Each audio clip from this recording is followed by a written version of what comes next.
UFO atau penggemar UFO kali ya di Indonesia.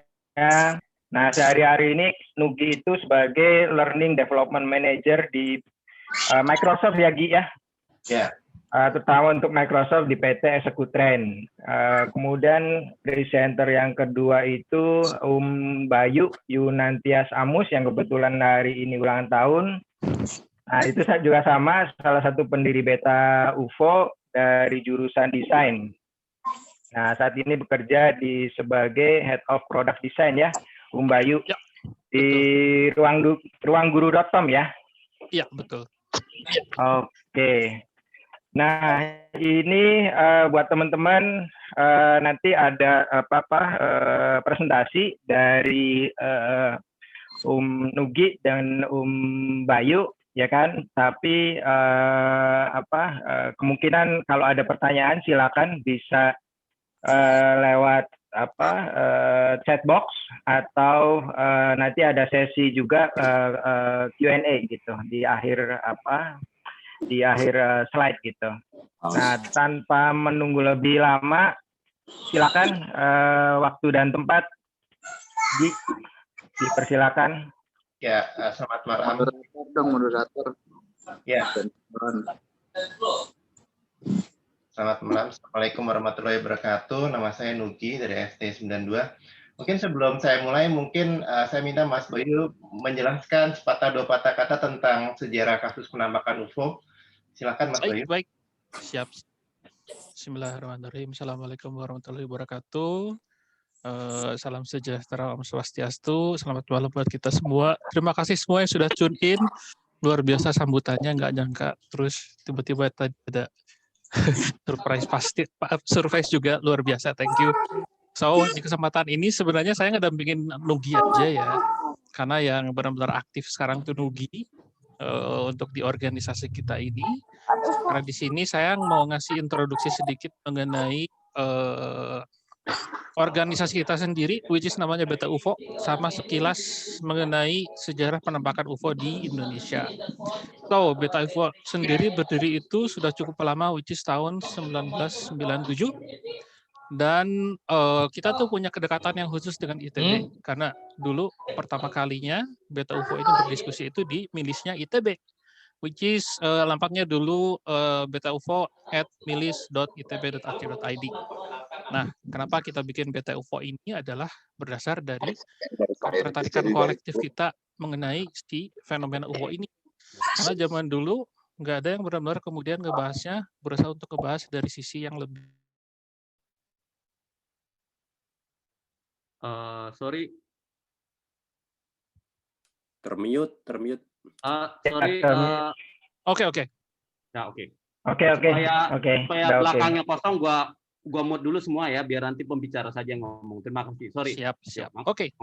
Oke, jadi dulu mulai di ITB kita itu sendiri karena salah satu niatannya memang ingin mendiskusikan fenomena ini secara serius gitu ya. Ada sisi saintifiknya, ada sisi penelitiannya, and so on. Nah, terus inisiatif yang kita bikin dari tahun 97 itu kemudian alhamdulillah banyak kemudian membuat orang-orang yang tadinya ragu untuk bercerita, kemudian muncul dan mau sharing pengalaman mereka sendiri.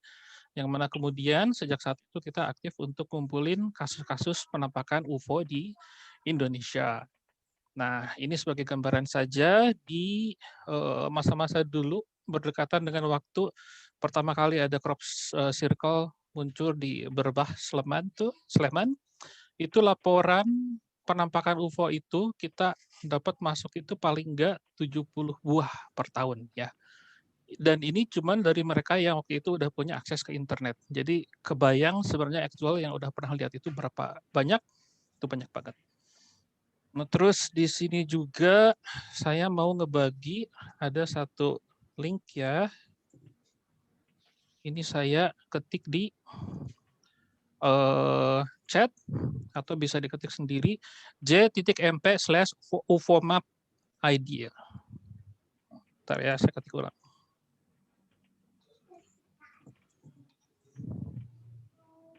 Oke. Nah, jadi kalau dilihat ini si link yang kita punya ini, aku bisa share kan ya? Bentar ya. Adanya masuknya di chat box ya. Ya, Oke, di bentar. chat bisa dilihat.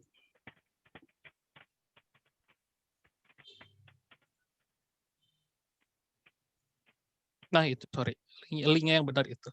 Nah jadi di UFO Map ID ini kita mendata mengenai penampakan-penampakan yang signifikan yang terjadi di Indonesia. Dan bisa dilihat sendiri itu jumlahnya banyak. Dan ini pun sebenarnya hanya highlight dari beberapa kasus yang kita anggap punya high strangeness. Entah itu dari sisi objek yang teramati, kemudian dari sisi kelengkapan catatan yang ada, termasuk bukti foto, and so on gitu. Salah satu yang paling terkenal di Indonesia itu yang dari Cilamaya tahun 75 kalau nggak salah.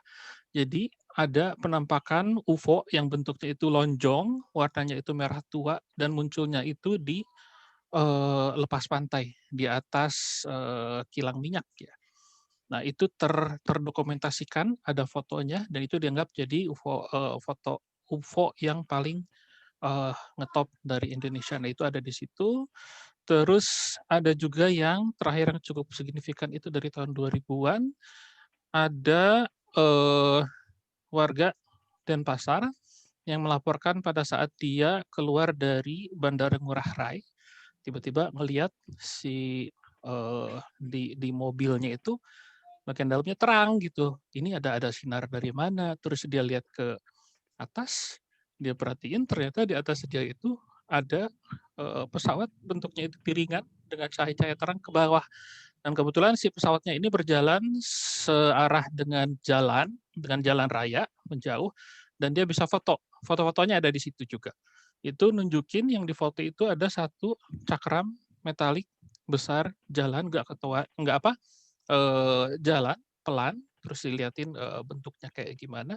Dan ini sempat heboh karena waktu itu kita publish, terus kemudian banyak media yang tertarik, terus radio yang tertarik, gitu, sampai kemudian diinterview untuk tim pengelola dari bandaranya sendiri. Nah, kalau dari mereka sih waktu itu bilangnya nggak ke register data apa-apa di sana, gitu. Padahal bukti foto jelas itu ada. Nah, nanti di si peta ini bisa dilihat sendiri teman-teman, silakan. Ini banyak contoh-contoh UFO yang menarik, termasuk juga USO, yaitu Unidentified Submersible Object, yang mana ternyata Indonesia juga banyak banget, karena Indonesia sendiri kan negara kepulauan ya. Salah satu yang menarik adalah kasus dari sekitar Poso, itu waktu itu ada kapal tenggelam. Terus dari beberapa saksi yang selamat, mereka bilang bahwa sebelum si kapal itu karam, mereka ngelihat ada semacam sinar yang keluar dari langit. Sinar yang keluar dari laut, ngarah ke langit. Nah, terus udah itu terasa ada benturan, kemudian si kapalnya itu karam. Ya, gitu. Nah, jadi banyak kasus-kasus yang menarik di situ bisa dibahas. Ini untuk pemahaman atau sekilas mengenai kejadian-kejadian UFO yang sudah pernah terjadi sebelumnya di Indonesia. Nah, selebihnya untuk kemudian kita sama-sama belajar juga mengenai apa yang terjadi sekarang, terutama kemarin mengenai tiba-tiba Pentagon mengumumkan mengenai bahwa mereka sebenarnya punya arsip rekaman mengenai penampakan benda-benda asing ini juga. Saya serahkan ke rekan saya, Nugi. Silakan Nugi. Ya, terima kasih Mas Bayu. Jadi memang kalau ada yang menanyakan UFO itu cuma ada di luar Indonesia ya, itu tidak benar ya, karena ada banyak sekali penampakan UFO di Indonesia, nggak cuma di luar negeri saja. Nah, bukan kemarin ya, 2 hari yang lalu, itu ada istilahnya UFO disclosure ya, dan jadi dari Kepala Direktur Intelijen Nasional di Amerika mengeluarkan sebuah laporan awal tentang fenomena Unidentified Aerial Phenomena, UAP. Jadi sekarang tuh namanya bukan UFO ya, bukan Unidentified Flying Object, sekarang namanya UAP, Unidentified Aerial Phenomena. Nah, sebenarnya kalau kita lihat secara ofisial, fenomena UFO ini sudah pernah mau dicoba dibawa ke forum-forum internasional, misalnya sama Sekretaris Jenderal UTAN ya, waktu itu sekitar tahun 60-an ya, cuma waktu itu setelah mau dibawa, kemudian kalau nggak salah ada perang, ya, ada perang, terus akhirnya nggak sampai dibawa ke forum, nggak tercapai maksudnya. Kemudian Sekretaris Jenderal PBB Kurt Waldheim di akhir 70-an juga sempat membahas mengenai fenomena UFO ini. Nah, untuk disclosure itu apa? Disclosure itu adalah peristiwa yang diharapkan oleh para pemerhati UFO. Ya, seperti saya dan Mas Bayu ini termasuk pemerhati UFO. Kita mengharapkan UFO itu diakui. Ya, UFO diakui. Sampai sekarang memang baru sampai 2 hari yang lalu kita melihat yang namanya pengakuan sebenarnya bukan UFO itu dari mana, tapi UFO itu ada, kan? Jadi pengakuan UFO itu ada. Nah, bagaimana kisahnya? Saya share screen dulu sebentar.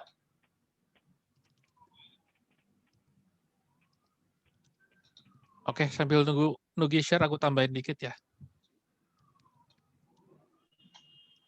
Jadi zaman dulu itu sebenarnya udah sempat ada penelitian UFO cukup serius, which is kalau teman-teman mungkin perhatiin ada namanya Project Blue Book, which is jadi serial juga sekarang. Nah, tapi terus penelitian itu sempat terhenti karena selama 30 tahunan dianggap fenomena UFO ini nggak ada. Baru kemudian dengan adanya perkembangan terkini ini, disclosure ini, si fenomena UFO ini secara resmi diakui lagi oleh pemerintah AS.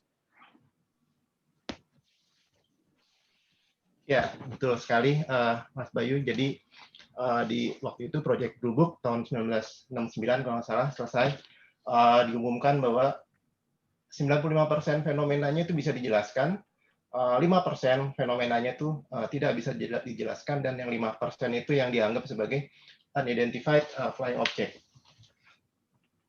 Nah, kisah UFO disclosure itu sebenarnya berawal dari beberapa buah video, ya. Jadi di sini bisa dilihat ada sekitar 5 buah video, ya, 5 buah video.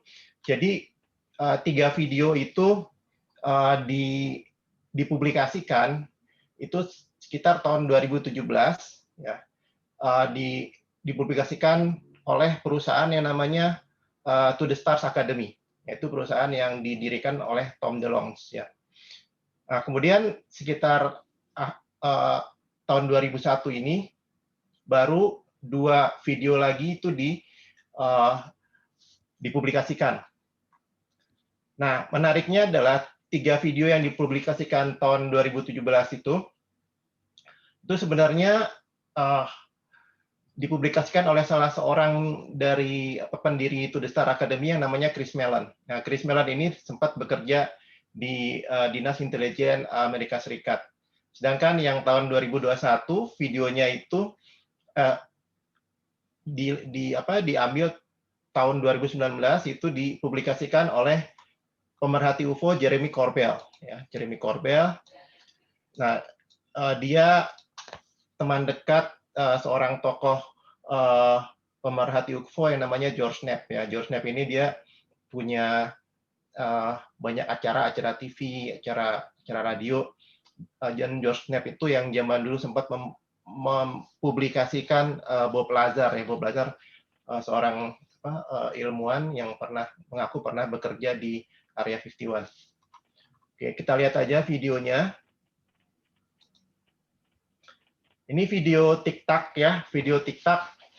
Video ini diambil tahun 2004 oleh pesawat F-18. Sebenarnya ada 2 pesawat F-18 yang melihat video TikTok ini. 2 pesawat F-18. Setiap pesawat F-18 itu ada 2 awak, ya. Jadi setiap pesawat F-18 itu punya pilot sama punya perwira persenjataan, ya. Jadi ada 2. Jadi kalau bisa dihitung itu sebenarnya ada 4 penerbang angkatan laut yang melihat UFO berbentuk TikTok ini. Mungkin ya hanya orang jadul yang tahu apa itu TikTok, ya, permen jadul itu. Orang zaman sekarang nggak tahu apa itu TikTok, tapi bentuknya seperti TikTok. Nah, ini dia diambil di tanggal 14 November tahun 2004. Pesawat itu base-nya di USS Nimitz, lokasinya di bagian selatan ya, California. Dan selain terlihat di dalam sensor ini sensor inframerah, itu juga terdeteksi di radar ya. Ini saya putar aja videonya ya, ini.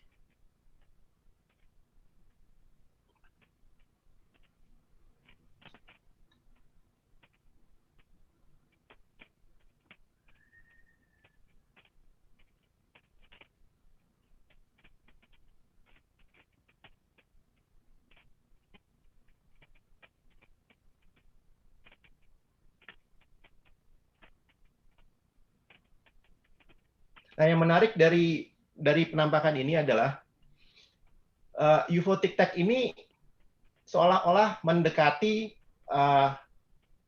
dua pesawat F-18 yang sedang menjalani pelatihan.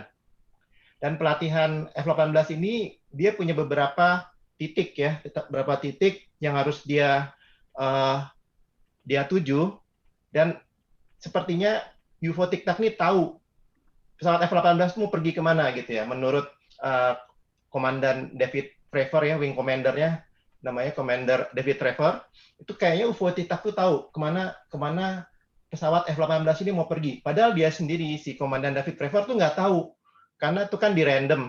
Next waypoint-nya dia nggak tahu, tapi si UFO Tic Tac ini tahu. Begitu dia pergi ke tempat yang lain, diikutin lagi. Nah, kemudian UFO Tic Tac ini, menurut Komandan David Fravor, pernah melaju dengan cepat sekali ke arah pesawat F-18-nya, kemudian tiba-tiba hilang. Ya. Jadi memang menunjukkan karakteristik penerbangan yang tidak biasa. Ya. Oke, ini video Tic Tac tahun 2004. Kemudian ada juga video gimbal. Nah, video gimbal ini diambil antara 2014-2015 dari pesawat F-18 yang berbasis di USS Theodore Roosevelt. Ya, ini lokasinya di East Coast ya, di East Coast Amerika Serikat. Dude, this is a fucking drone, bro. There's a whole fleet of them. Look on the ASA. Oh my gosh. They're all going against the wind. The wind's 120 knots from the west. Look at that thing, dude.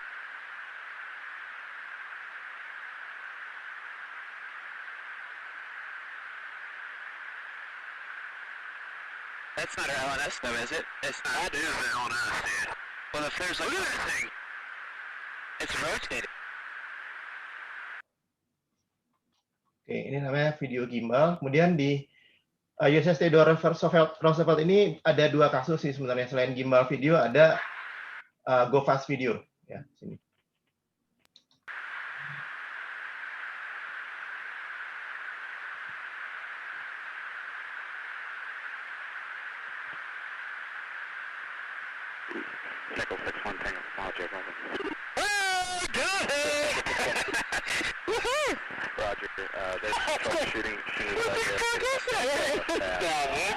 Moving target?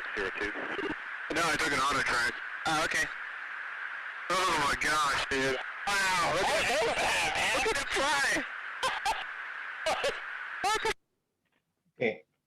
Nah, karena yang mengambil video ini adalah pesawat F-18, maka saksi matanya paling tidak ada dua, ya. Ada pilot dan ada perwira persenjataan yang duduk di bagian belakang. Kemudian setiap UFO yang ditampilkan di sini itu terdeteksi di sensor inframerah dan di radar. Jadi ini bukan misalnya ada yang bilang ini halusinasi. Kalau halusinasi kan cuma satu orang aja, ini dua orang yang melihat, kemudian terdeteksi di sensor inframerah dan di radar. Nah, kemudian di sekitar tahun 2021 ada dua video lagi yang dipublikasikan oleh Jeremy Corbell, ya. Dia salah seorang pemerhati UFO, dia teman dekat George Knapp. Nah, ini video ini tidak diambil dari pesawat, tapi dari kapal ya, dari kapal Angkatan Laut USS Russell tahun 2019. Bentuknya seperti piramida.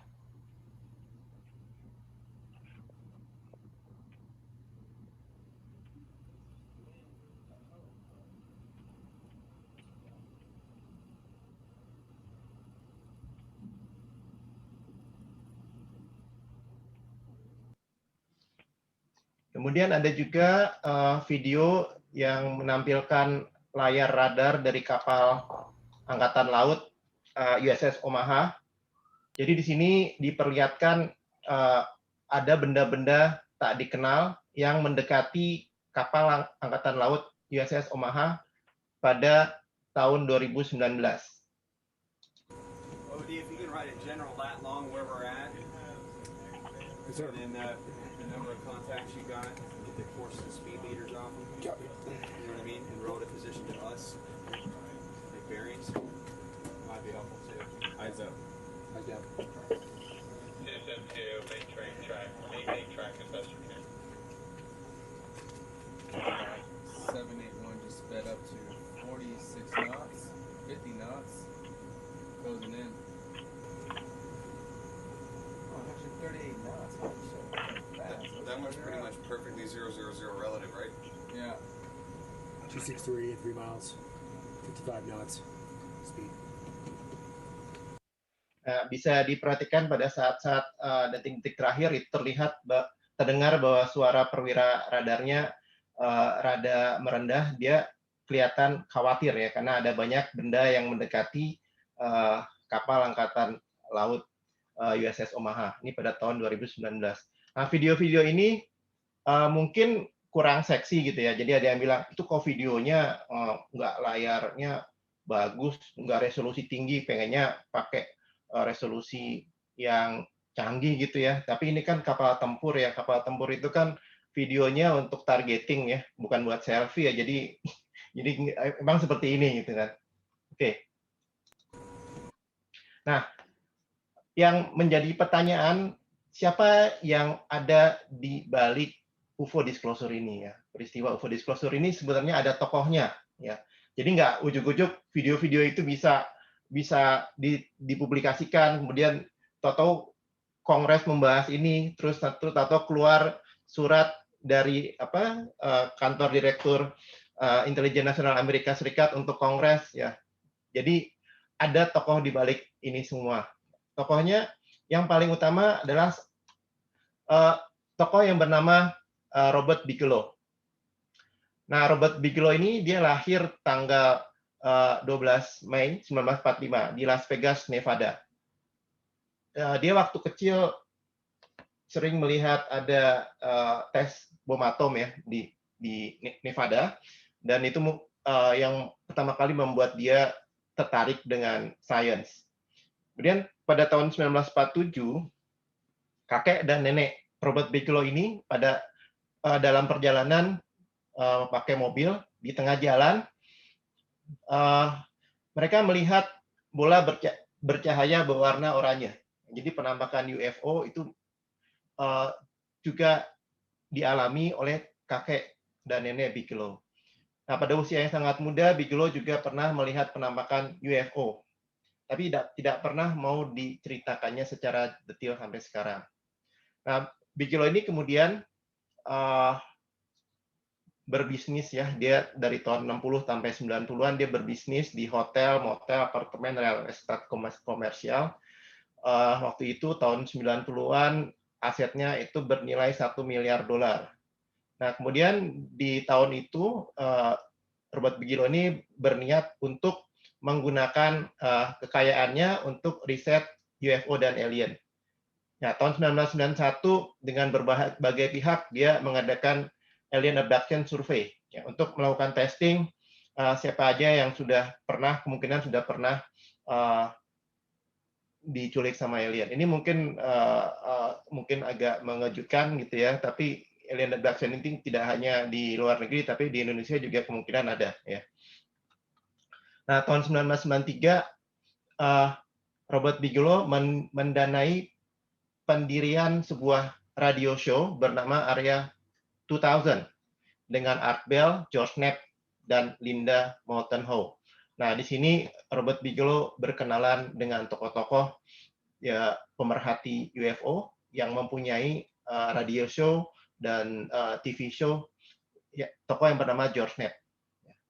Nah, George Knapp ini yang sempat mempublikasikan pengakuan dari Bob Lazar mengenai Area 51. Nah, acara radio ini akhirnya dinamakan Coast to Coast AM. Jadi ini sekarang acara radio ini memang cukup terkenal juga di Amerika. Acara sebelum adanya internet, para pemerhati UFO di Amerika banyak yang memutar channel Coast to Coast AM di radio. Tahun 94, Bigelow membuat koalisi riset UFO antara MUFON, Mutual UFO Network, Center for UFO Studies, CUFOS, dan Fund for UFO Research, FUFOR, untuk kegiatan riset antara lain mengukur perubahan lingkungan, environment, pada saat kasus penculikan yang terus-menerus terjadi. Jadi memang di beberapa kasus alien abduction itu terus-menerusan si orang itu diculik. Dan antara tahun 1995 dan 2004, Robert Bigelow mendirikan National Institute for Discovery Science atau NIDS. Nah, NIDS ini merupakan tempat berdiskusi tokoh-tokoh penting. Ya, Bigelow mengajak banyak tokoh-tokoh penting, antara lain mengajak John Alexander, ini adalah perwira intelijen Amerika Serikat.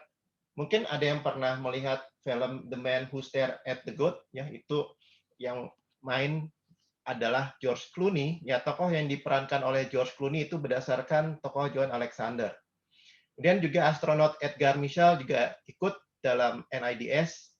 Kemudian ilmuwan Harold Puthoff yang juga ikut dalam penelitian remote viewing di US military, kemudian juga ilmuwan pemerhati UFO Jacques Vallée.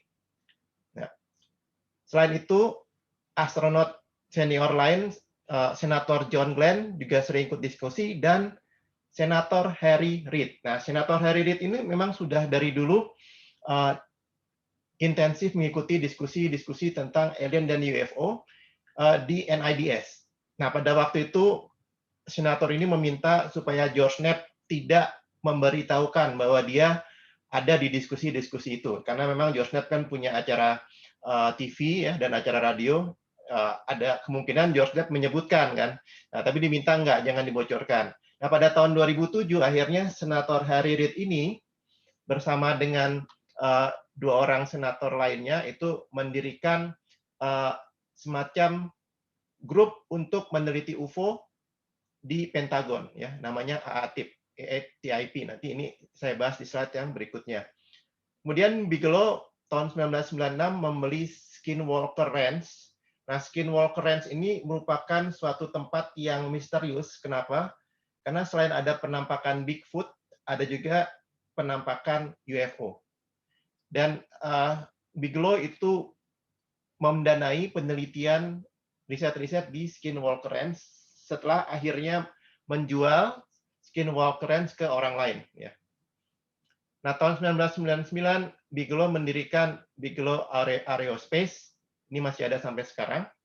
Kemudian mendirikan Bigelow Aerospace Advanced Space Study atau BAESS, BAS.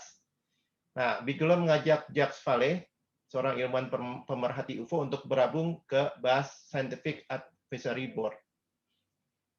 Nah, tahun 2001, FAA, Federal Aviation Administration, mulai meneruskan semua laporan penampakan UFO ke organisasi yang dibuat oleh Bigelow, BAS dan NIDS. Jadi ini menarik sekali karena bahkan organisasi pemerintah, ya, FAA kan organisasi pemerintah, itu bekerja sama dengan organisasi Bigelow. Jadi semua laporan penampakan UFO itu dicatat oleh BAS dan NIDS, dua organisasi kepunyaan dan didirikan oleh Robert Bigelow. Tahun 2007, AATIP didirikan atas pengaruh Senator Harry Reid yang sering ikut dalam diskusi-diskusi di dalam NIDS, dibantu oleh Senator Ted Stevens, Senator Daniel Inouye. Kemudian AATIP ini, yang singkatannya adalah Advanced Aerospace Threat Identification Program. ATIP ini mengontrak BAS. Jadi ATIP mengontrak BAS, organisasi perusahaannya Bigelow, untuk membuat laporan setebal 494 halaman yang mendokumentasikan penampakan UFO di seluruh dunia selama puluhan tahun. Namun laporan ini menjadi milik Defense Intelligence Agency ya, karena ATIP itu kan di dalam Defense Intelligence Agency. Laporan ini belum dipublikasikan ke publik. Kemudian BAS juga membantu membuat 38 laporan riset ilmiah yang diserahkan ATIP untuk DIA, Defense Intelligence Agency. Nah, tahun 2008 Bigelow bekerja sama dengan MUFON. Ya, MUFON Field Investigator. MUFON itu Mutual UFO Network, suatu organisasi UFO yang sangat besar di Amerika. Nah, investigator dari MUFON akan bekerja sama dengan 50 ilmuwan untuk membuat program yang akan melakukan investigasi dan riset untuk insiden-insiden UFO. Ya, itu tahun 2008. Jadi idenya itu kalau misalnya ada penampakan UFO yang terkenal, itu langsung diinvestigasi oleh peneliti MUFON dan dianalisa oleh 50 ilmuwan tersebut. Nah, kemudian pada tahun 2017, Bigelow dianggap berada di balik pembentukan To the Stars Academy Art and Science. Nah, ini adalah perusahaan yang dibentuk oleh Tom DeLonge, ya, dia seorang artis, ya, penyanyi sebenarnya ya. Nah, Tom DeLonge ini dan Bigelow diduga adalah teman dekat karena memang pernah ada yang melihat foto Bigelow dan Tom DeLonge ya di rumahnya Tom DeLonge. Nah, Bigelow juga punya banyak teman di To the Star Academy, antara lain Harold Woodhouse dan Jacques Vallée. Nah, 2017 dia merencanakan untuk membuat hotel luar angkasa. Tahun 2020 Bigelow Aerospace ini freeze ya, melepaskan semua anggota staf dan menghentikan operasi. Tahun 2020 juga Bigelow mendirikan Bigelow Institute for Consciousness Studies. Ini dia mendanai riset life after death. Kemudian 2021 History Channel Ancient Alien menyebutnya sebagai pengusaha bisnis yang mendanai kolonisasi planet lain. Jadi ini tokoh yang sangat berpengaruh di dalam dunia UFO ya. Ini NIDS, National Institute for Discovery Science ya. Jadi NIDS ini merupakan lembaga sains yang didanai oleh Bigelow yang terlibat dalam penelitian fenomena UFO, mutilasi hewan, dan fenomena anomali terkait lainnya. NIDS mempunyai database yang sangat besar ya. Dan kemudian NIDS ini anggotanya ada sangat banyak ya. Ada hampir 10 PhD ya. Antara lain ada Edgar Mitchell, ada Harold Woodhouse ya. Kemudian ada Jacques Vallée juga di dalam NIDS. Ya. Nah, kemudian ini adalah tokoh-tokoh di dalam perusahaan To the Star Academy. Ya. Antara lain ada Luis Elizondo, ya. Ada Tom DeLonge. Tom DeLonge adalah yang dianggap founder utama dari To the Star Academy. Jadi kalau kita lihat To the Star Academy dari namanya kayak perusahaan hiburan ya, padahal ini sebenarnya meneliti tentang UFO ya. Jadi Tom DeLonge yang mendirikan. Ini ada 6 foundernya. Selain Tom DeLonge ada Luis Elizondo, ada Chris Mellon, ada Hal Puthoff, ada Jim Semivan, ada Stephen Justice. Nah, kita lihat satu-satu para founder dari To the Star Academy ini. Nah, Tom DeLonge dia terkenal sebagai award-winning director, producer, dan musician. Ya, dia To the Star Academy, Chairman of the Board, founder ya. Anggota band Blink 182, tertarik dengan fenomena UFO dan paranormal sejak muda. Pernah membuat tim pencarian untuk menemukan Bigfoot. Ya, sering berkomunikasi dengan John Podesta. Ini mantan kepala staf Gedung Putih di era Presiden Bill Clinton.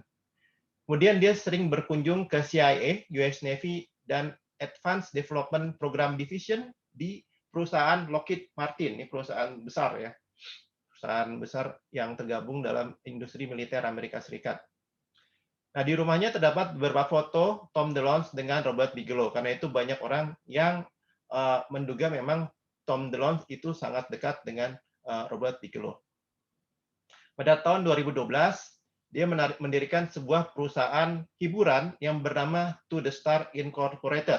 Nah, pada tahun 2017, perusahaan To The Star Incorporated bergabung ke To The Stars Academy of Art and Science yang lebih besar. Nah, selain divisi entertainment, perusahaan baru ini memiliki divisi Science and Aerospace yang didedikasikan untuk penelitian ufologi. Ya. Antara lain yang mengepalai penelitian itu adalah Harold Puthoff. Tom DeLonge juga mengajak Jacques Vallée untuk bergabung ke To The Star Academy sebagai scientific advisor. Nah, pada tahun 2019, To The Star Academy memproduksi acara televisi History Channel Unidentified Inside America UFO Investigation.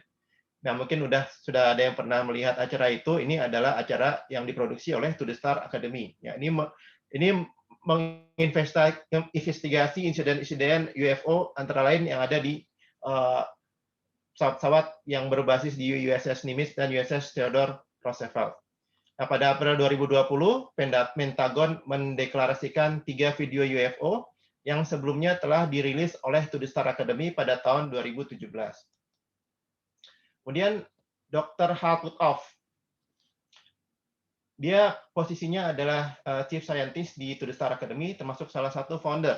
Nah, siapa Dr. Harold E. Puthoff ini? Lahir tahun 1936, seorang insinyur dan para psikolog Amerika. Pada tahun 67 memperoleh gelar PhD di bidang teknik listrik dari Universitas Stanford. Kemudian menemukan patent untuk tunable laser dan electron beam device. Kemudian juga salah satu koautor untuk buku Fundamental of Quantum Electronics, ya, Wiley 1969. Juga menerbitkan makalah tentang polarizable vacuum dan topik-topik stochastic electrodynamic. Ya. Kemudian antara tahun 70 dan 80-an, Puthoff mengarahkan program yang didanai oleh CIA, Central Intelligence Agency, dan DIA, Defense Intelligence Agency, di CRI, Stanford Research Institute International, untuk menyelidiki kemampuan paranormal, terutama remote viewing. Di sini Puthoff berkolaborasi dengan Russell Targ, Uri Geller, Ingo Swann, Pat Price, Joseph McMonigle, dan lain-lain. Ini nama proyeknya adalah Project Stargate. Ya. Pada tahun 1985, Puthoff mendirikan EarthTech International dan Institute for Advanced Study. Ya. Nah, pada tahun 1995, Puthoff ikut mendirikan National Institute for Discovery Science bersama-sama dengan Robert Bigelow. Jadi memang dia teman dari Robert Bigelow, Hal Puthoff ini. Pada tahun 2017, Hal Puthoff ikut mendirikan To The Star Academy bersama-sama dengan Tom DeLonge. Kemudian tokoh lainnya adalah Luis Elizondo. Jabatannya di To The Star Academy, Director of Global Security. Luis Elizondo ini pernah bekerja sebagai US Army Counterintelligence Special Agent dan pegawai Office of the Undersecretary of Defense for Intelligence. Mundurkan diri pada tahun 2017, kemudian bergabung ke dalam perusahaan To The Star Academy sebagai Director of Global Security and Special Program. Cuma pada tahun 2020, Elizondo meninggalkan perusahaan TTS ini. Dia sempat membintangi film dokumen History Channel Unidentified Inside America UFO Investigation yang diproduksi oleh TTSA. Nah, dari tahun 2008 sampai pengunduran dirinya di tahun 2017, Elizondo bekerja di Office of the Undersecretary of Defense for Intelligence, Pentagon. Pada saat yang sama, Elizondo adalah juga Direktur Advanced Aerospace Threat Identification Program atau AETIP, ya, yang sekarang sudah dibubarkan. AETIP merupakan program akses khusus atau special access program dengan dana $22 juta yang diprakarsai oleh Defense Intelligence Agency atau DIA untuk mempelajari Unidentified Aerial Phenomena atau UAP. Jadi sebelum masuk ke To The Star Academy, dia adalah kepala dari AETIP, ya, Advanced Aerospace Threat Identification Program, ya, suatu divisi yang mempelajari UFO sebenarnya. Kemudian ada Chris Mellon. lahir tahun 57, mantan Deputy Assistant Secretary of Defense for Intelligence di pemerintahan Clinton dan George W. Bush, kemudian bekerja di Security and Information Operation. Dia sebelumnya menjabat sebagai Staff Director of the United States Senate Select Committee on Intelligence. Nah, Mellon masuk ke dalam To The Star Academy, menjabat sebagai Chief of Policy and Scientific Advisory Board.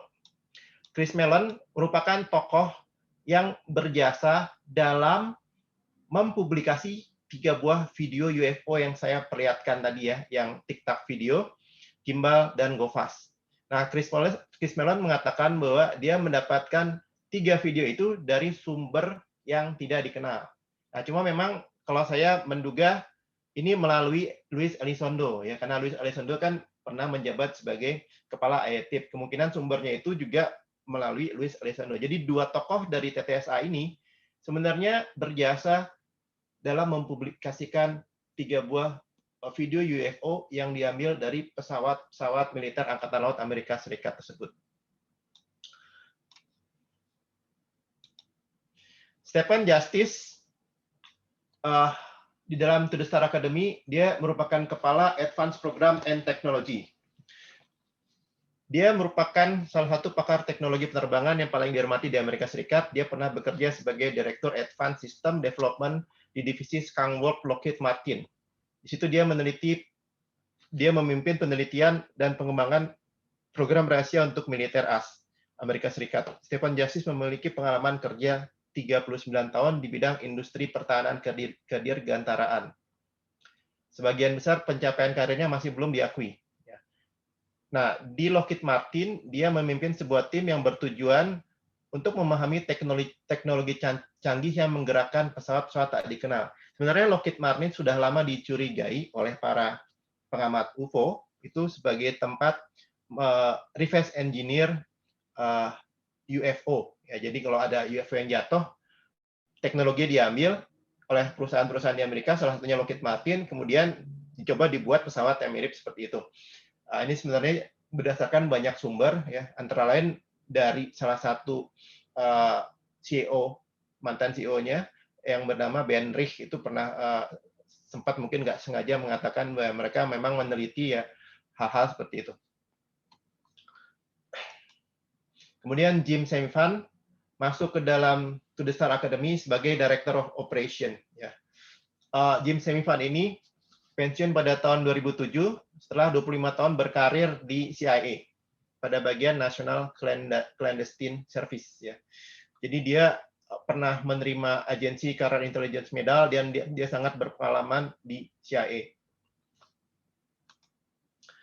Nah, kemudian To The Star Academy-nya sendiri mempunyai beberapa divisi ya. Historinya dia didirikan tahun 2017 oleh 3 orang founder, Tom DeLonge, Harold Puthoff, dan Jim Semifan. Ada beberapa divisi di situ. Ada divisi entertainment. Ya. Nah, divisi entertainment itu salah satunya memproduksi film History Channel, ya, film History Channel, yang di dalamnya meneliti tentang video-video UFO yang dilihat oleh pesawat-pesawat US Navy. Kemudian ada divisi Science and Aerospace. Nah, divisi Science and Aerospace di sini dikhususkan untuk meneliti frontier science.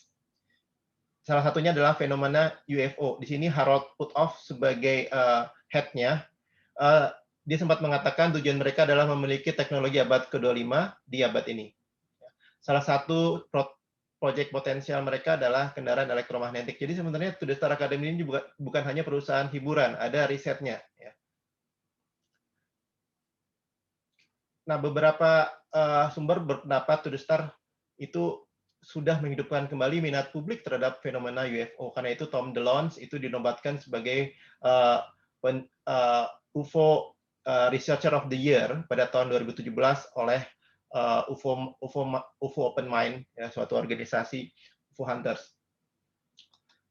Kemudian the vault ini tempat menyimpan ya database penampakan UFO. Ya.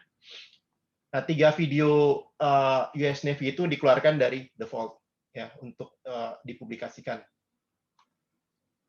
Kemudian ada Adam Research Project. Ya, ini akan didetailkan lagi.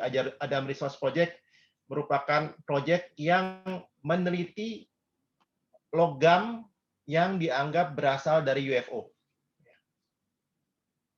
Dan sempat ada kerjasama dengan US Army untuk hal ini.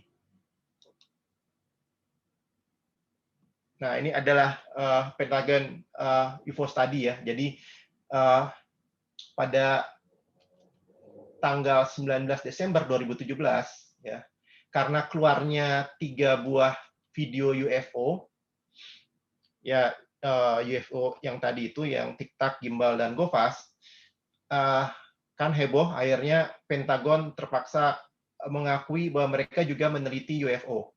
Ya. Jadi diakui bahwa ada suatu organisasi yang bernama ATIP, ya, Advanced Aerospace Threat Identification Program. Ya, ini tanggal 19 Desember 2017.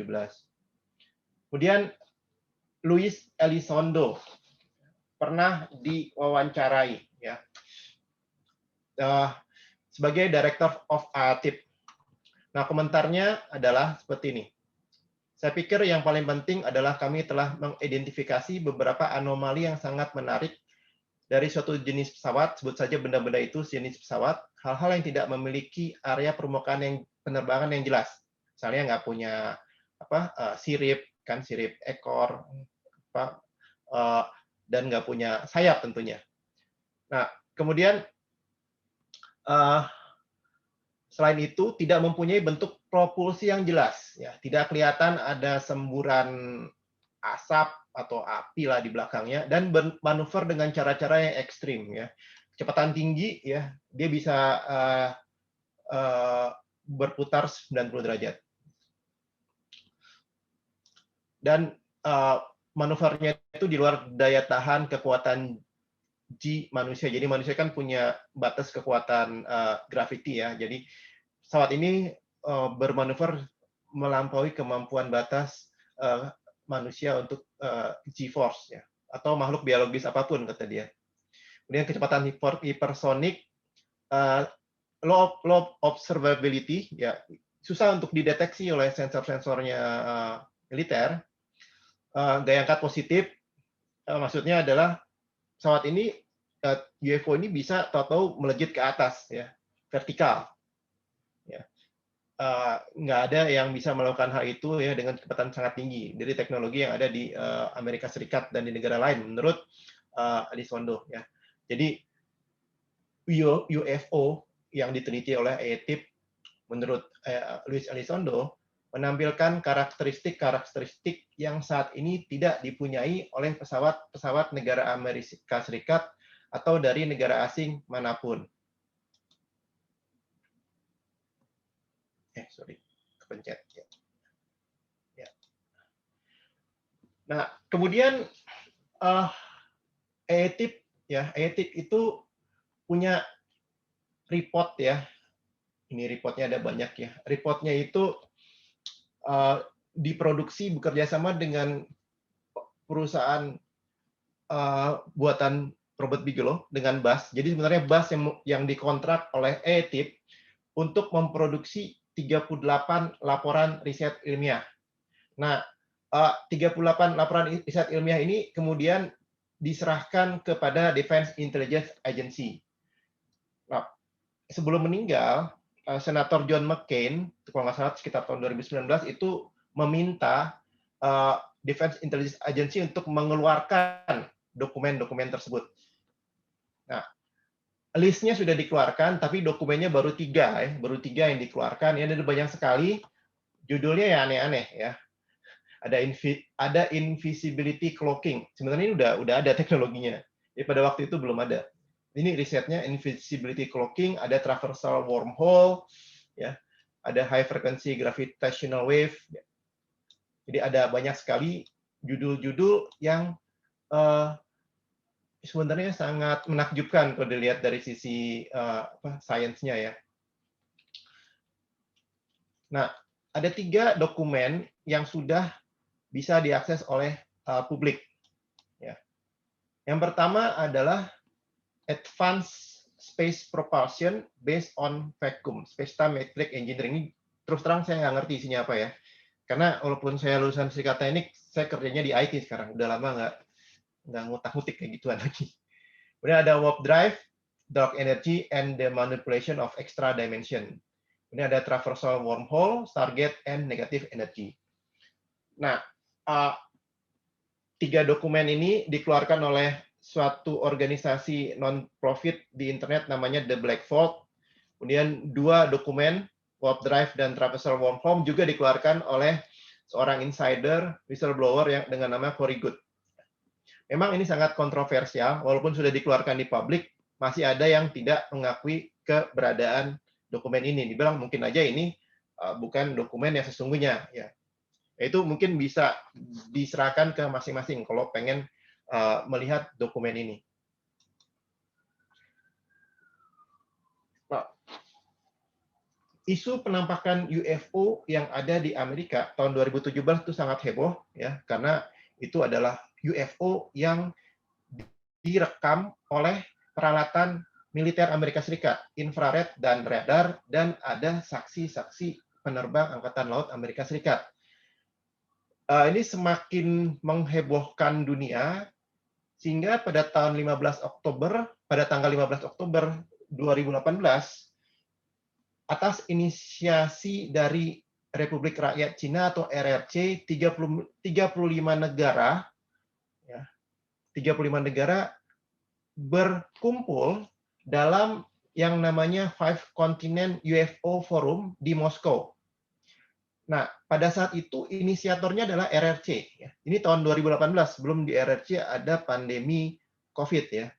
Jadi waktu itu inisiator RRC disebutkan bahwa nanti markas besar dari Five Continent UFO Forum ini adalah di kota Hesse di RRC. Kota Hesse itu katanya adalah kota tempat lahir First Lady dari RRC, dan katanya First Lady RRC juga sangat berminat terhadap penelitian UFO ini. Nah, tujuan dari Five Continent UFO Forum adalah melobi PBB untuk membuat Global UFO Task Force. Tapi ternyata kita akan lihat nanti bahwa ini tidak kejadian. Kenapa? Karena RRC ada pandemi COVID.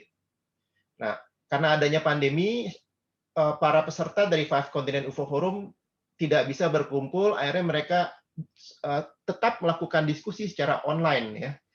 Nah, kemudian nanti akhirnya tahun 2021, Mei 2021, mereka membuat organisasi yang namanya ICER, International Coalition for Extraterrestrial Research, yang bertujuan untuk mempersiapkan first contact.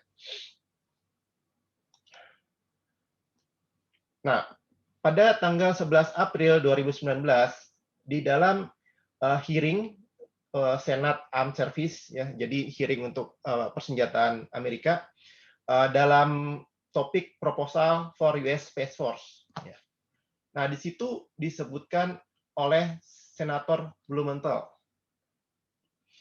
Ada fakta yang belum dikatakan hari ini, dan alasan mengapa hal tersebut belum dikatakan adalah karena hal-hal tersebut sebagian besar diklasifikasikan sebagai informasi yang bersifat rahasia.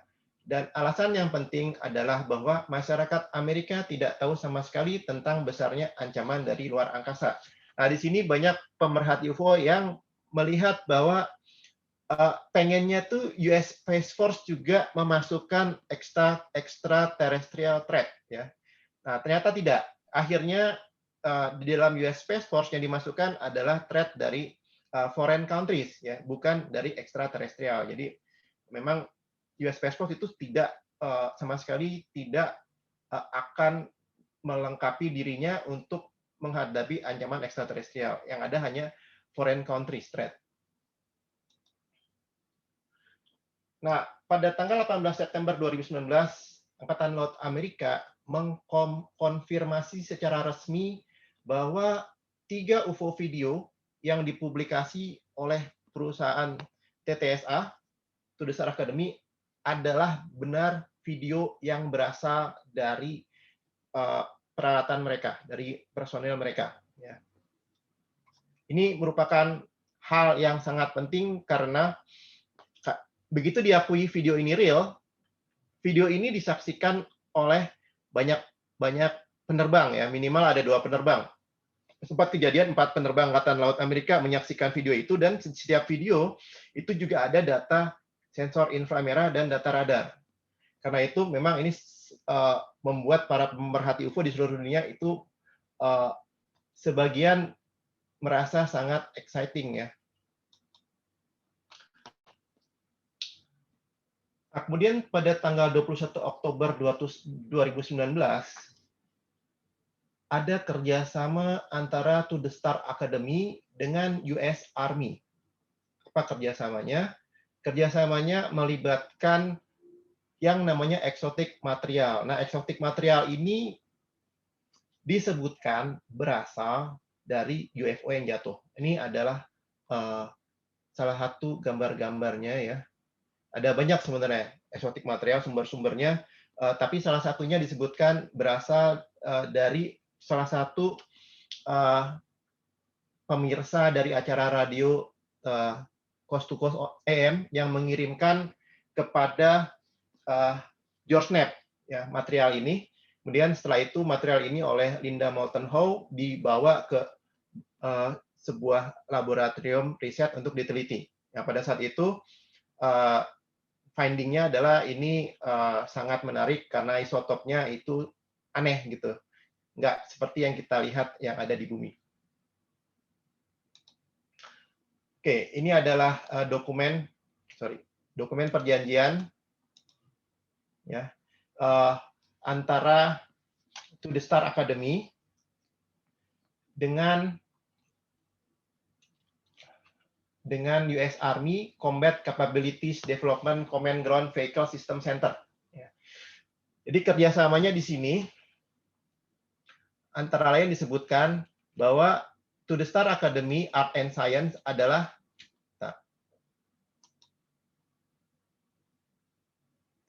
To The Star Academy Art and Science adalah perusahaan dengan material dan teknologi innovation yang membawa capability advancement untuk Army Ground Vehicle.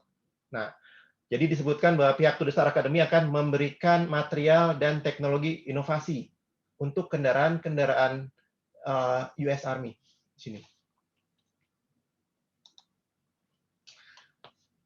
Disebutkan oleh Dr. Joseph Cannon, Deputy Product Manager of Science and Technology dari Ground Vehicle System Center, partnership dengan TTSA itu sangat exciting karena ada non-traditional source for novel material. Kemudian transformational technology untuk meng-enhance military ground system capabilities. Kemudian di sini ada beberapa hal yang disebutkan oleh salah satu dari personel TTSA, manufacturing ya dari teknologi yang bisa membuat material eksotik tersebut baru sekarang bisa dilakukan ya. Jadi ini sebenarnya benda yang bernama metamaterial ini sudah ada sejak dulu ya. Yang dikirim ke acara Coast to Coast AM itu tahun 1996 ya. Kemudian tahun 2000 itu muncul yang namanya metamaterial ya. Jadi walaupun teorinya udah lama, tapi baru pada tahun 2000 Sir John Pendry dari Imperial College London menemukan aplikasi yang praktis untuk metamaterial. Metamaterial ini kalau bisa dibilang adalah sebenarnya material-material yang strukturnya itu unik ya. Antara lain bisa digunakan untuk material yang tidak kasat radar ya, stealth material. Kemudian mungkin pernah dilihat di TV ada yang bisa membuat tentara Amerika itu invisible ya. Ini pernah muncul di TV, di CNN. Teknologinya sudah ada. dia seperti bisa melewatkan cahaya yang ada di belakang ke depan, sehingga seperti terlihat di gambar, tidak orangnya jadi kelihatan kayak hantu gitu ya, cahayanya tembus. Padahal enggak ya. Ini pakai teknologi dari metamaterial. Ya memang ada berbagai pendapat yang mengatakan metamaterial tidak berhubungan dengan UFO. Memang benar, tidak berhubungan dengan UFO. Tapi material eksotiknya itu udah lama ada gitu, udah lama ada. Tapi baru sekarang kita bisa membuat aplikasi dari metamaterial tersebut. Nugi, sorry, kita presentasi batasi sampai jam 9 ya, habis itu Q&A biar lebih interaktif gitu. Oke, silakan. Ini bentar lagi selesai kok. Oke, siap. Ya.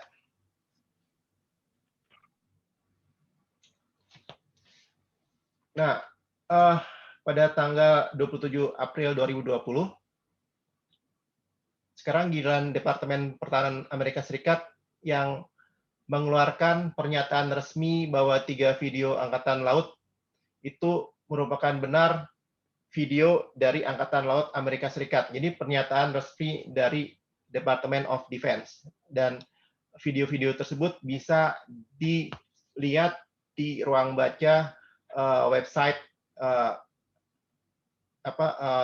Angkatan Laut Amerika Serikat. Ini pengakuan resmi ini sangat penting. Sebelumnya pengakuan resmi dari Angkatan Laut Amerika Serikat, sekarang pengakuan resmi dari Pentagon ya, dari Department of Defense. Nah, pada tanggal 24 April 2019, US Navy mengeluarkan guideline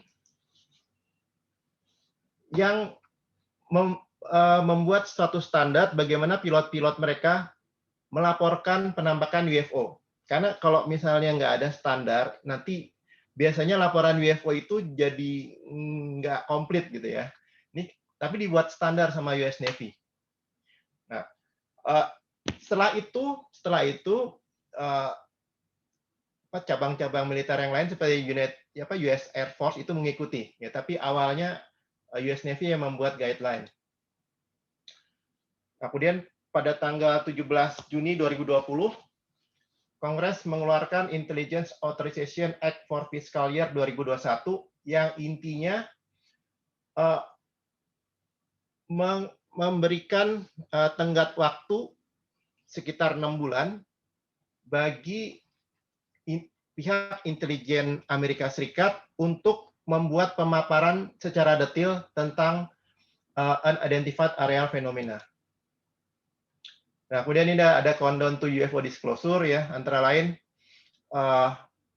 Pentagon akhirnya membuat gugus tugas untuk UAP Task Force 13 Agustus 2020, 14 September 2020. Menariknya ternyata Perdana Menteri Jepang setelah berkunjung ke Amerika Serikat, waktu pulang mengumumkan bahwa Jepang akan membuat protokol di militernya untuk UFO encounter. Kemudian 10 Januari 2021 muncul berita bahwa relief bill dari COVID-19 sudah disetujui, dan itu berarti berlaku juga untuk laporan UFO disclosure harus diproduksi bulan Juni. Ya, ternyata 25 Juni kemarin sudah dibuat laporan awalnya. Kemudian 16 April 2021 muncul 2 video lagi yang dipublikasi oleh Jeremy Corbell, dan itu juga diakui oleh Department of Defense. 17 Mei 2021, ternyata banyak pilot-pilot Angkatan Laut yang telah melihat UFO ini. Dan menariknya, hearing antara anggota Kongres dengan pilot-pilot Angkatan Laut ini dikoordinasikan oleh personel dari To the Star Academy, ya. Dan hasilnya sangat menarik bahwa ternyata UFO sighting pernah terjadi hampir setiap hari dalam suatu periode menurut pilot-pilot Angkatan Laut Amerika tersebut. 25 Mei 2021, Five Continent UFO Forum akhirnya membuat International Coalition for Extraterrestrial Research, ini tanpa RRC. RRC tidak ikut lagi. Mungkin ada masalah sendiri ya, jadi nggak bisa berkontribusi. Nah, International Coalition for Extraterrestrial Research ini bertujuan untuk mempersiapkan first contact. 3 Juni 2021 ada bocoran dari laporan UFO Disclosure bahwa Amerika tidak menemukan bukti bahwa itu adalah alien teknologi, tapi tidak menghilangkan kemungkinan bahwa itu alien teknologi. Nah, 25 Juni 2021, 2 hari yang lalu dikeluarkan Preliminary Assessment Unidentified Aerial Phenomena. Antara lain isinya adalah highlight-nya 144 report dari US government, 80 report, 55% terdeteksi di multiple sensor, infrared, radar, ya. 18 insiden di dalam 21 report memperlihatkan karakteristik pergerakan yang tidak biasa. Kemudian ada threat, ya, 11 report, 7,6% itu pilot-pilot itu hampir bertabrakan dengan UAP. Jadi ada threat flight safety, kemudian dari national security disebutkan data kurang untuk mengindikasikan bahwa ini adalah kekuatan militer dari negara asing. Possible explanation, airborne clutter, ya fenomena benda-benda biasa teridentifikasi seperti balon dan sebagainya. Fenomena natural atmosphere seperti ice crystal dan sebagainya, United States Government atau Industry Development Program, tapi ini tidak bisa dikonfirmasi oleh UAPTF, ya, gugus tugas UAP. Foreign Adversary System, sistem persenjataan pihak asing, ini juga kurang data untuk mengkonfirmasi. Kemudian others. Nah, kebanyakan dari fenomena UAP yang tidak bisa diidentifikasikan masuk dalam kategori ini. Kemudian gugus tugas UAP berfokus untuk menganalisa kasus-kasus di mana terdapat unusual flight karakteristik penerbangan yang tidak biasa dan jejak-jejak signature yang juga tidak bisa dilihat. Ya, misalnya benda atau hilang dari radar seperti itu.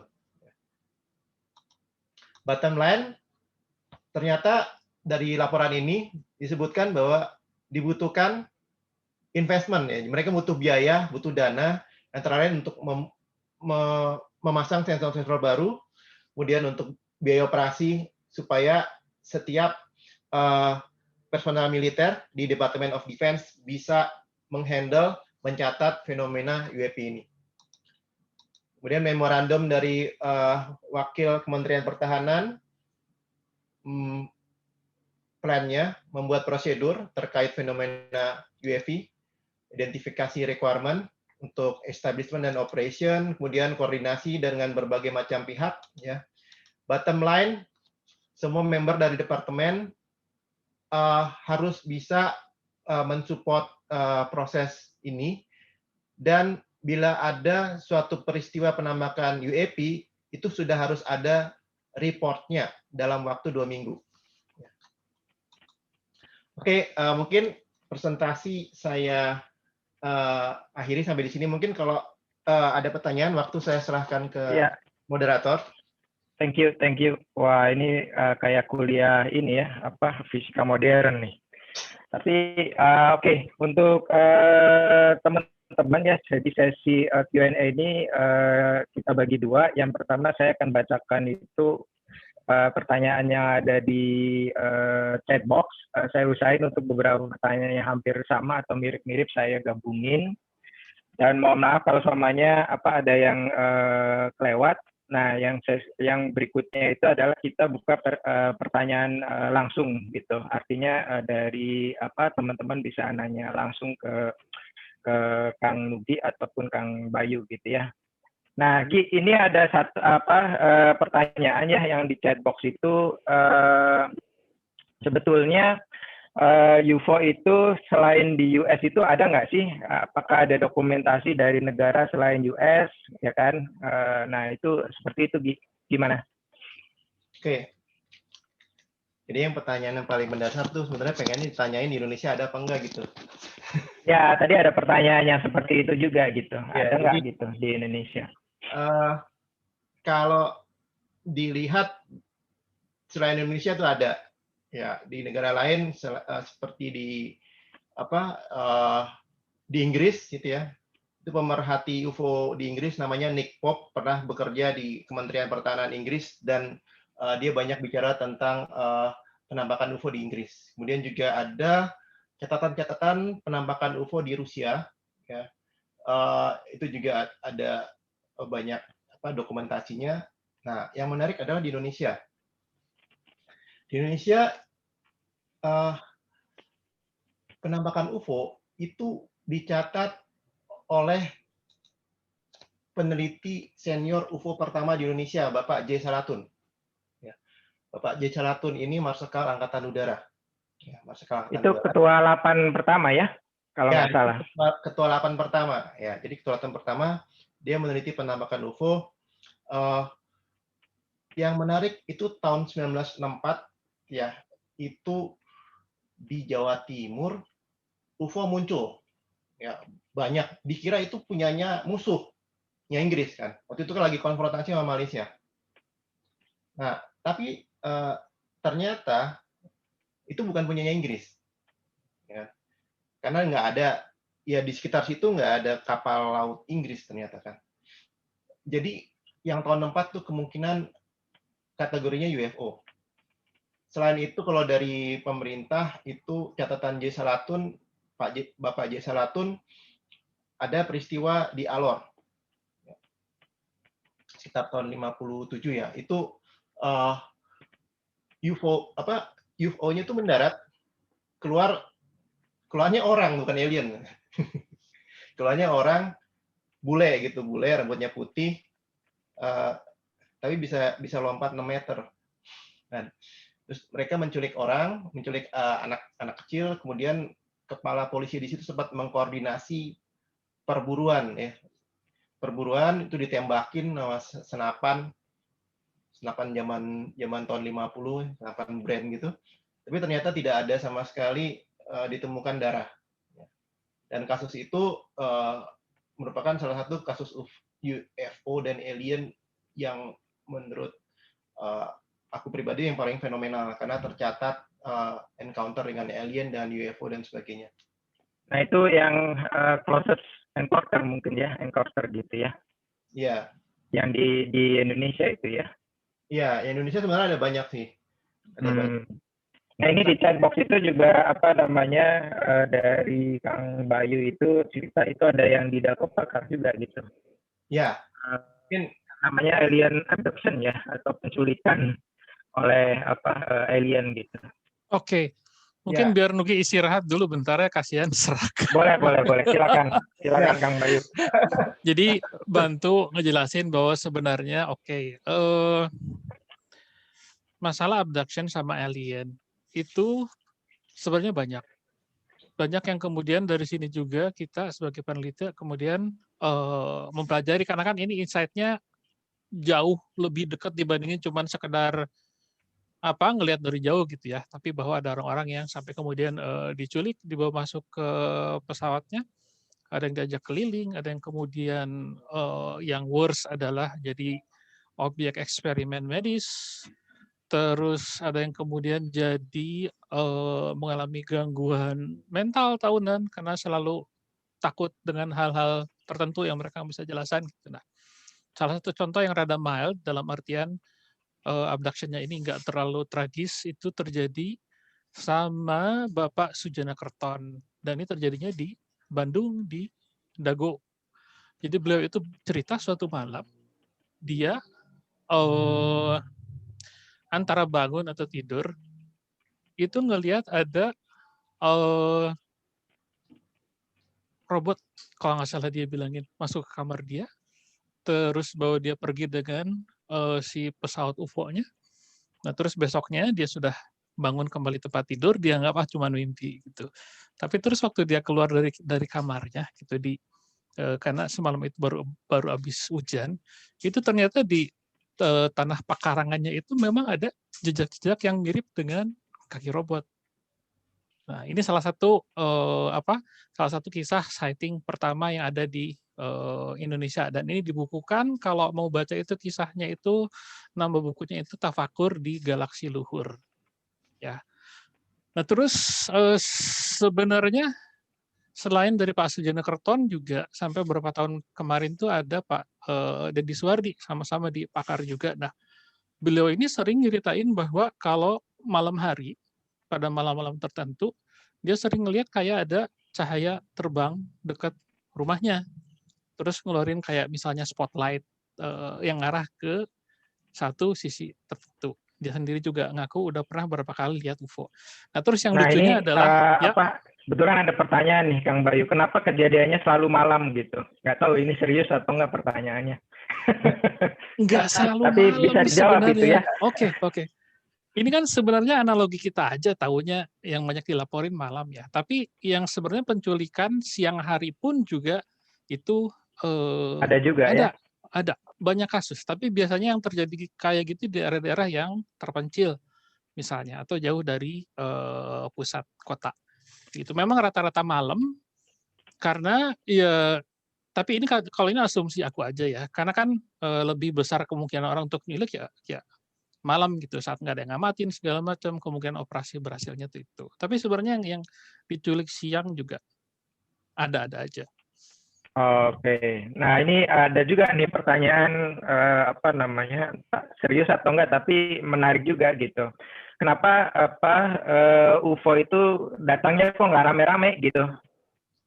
Penampakan UFO itu nggak ramai gitu, tapi satu-satu gitu.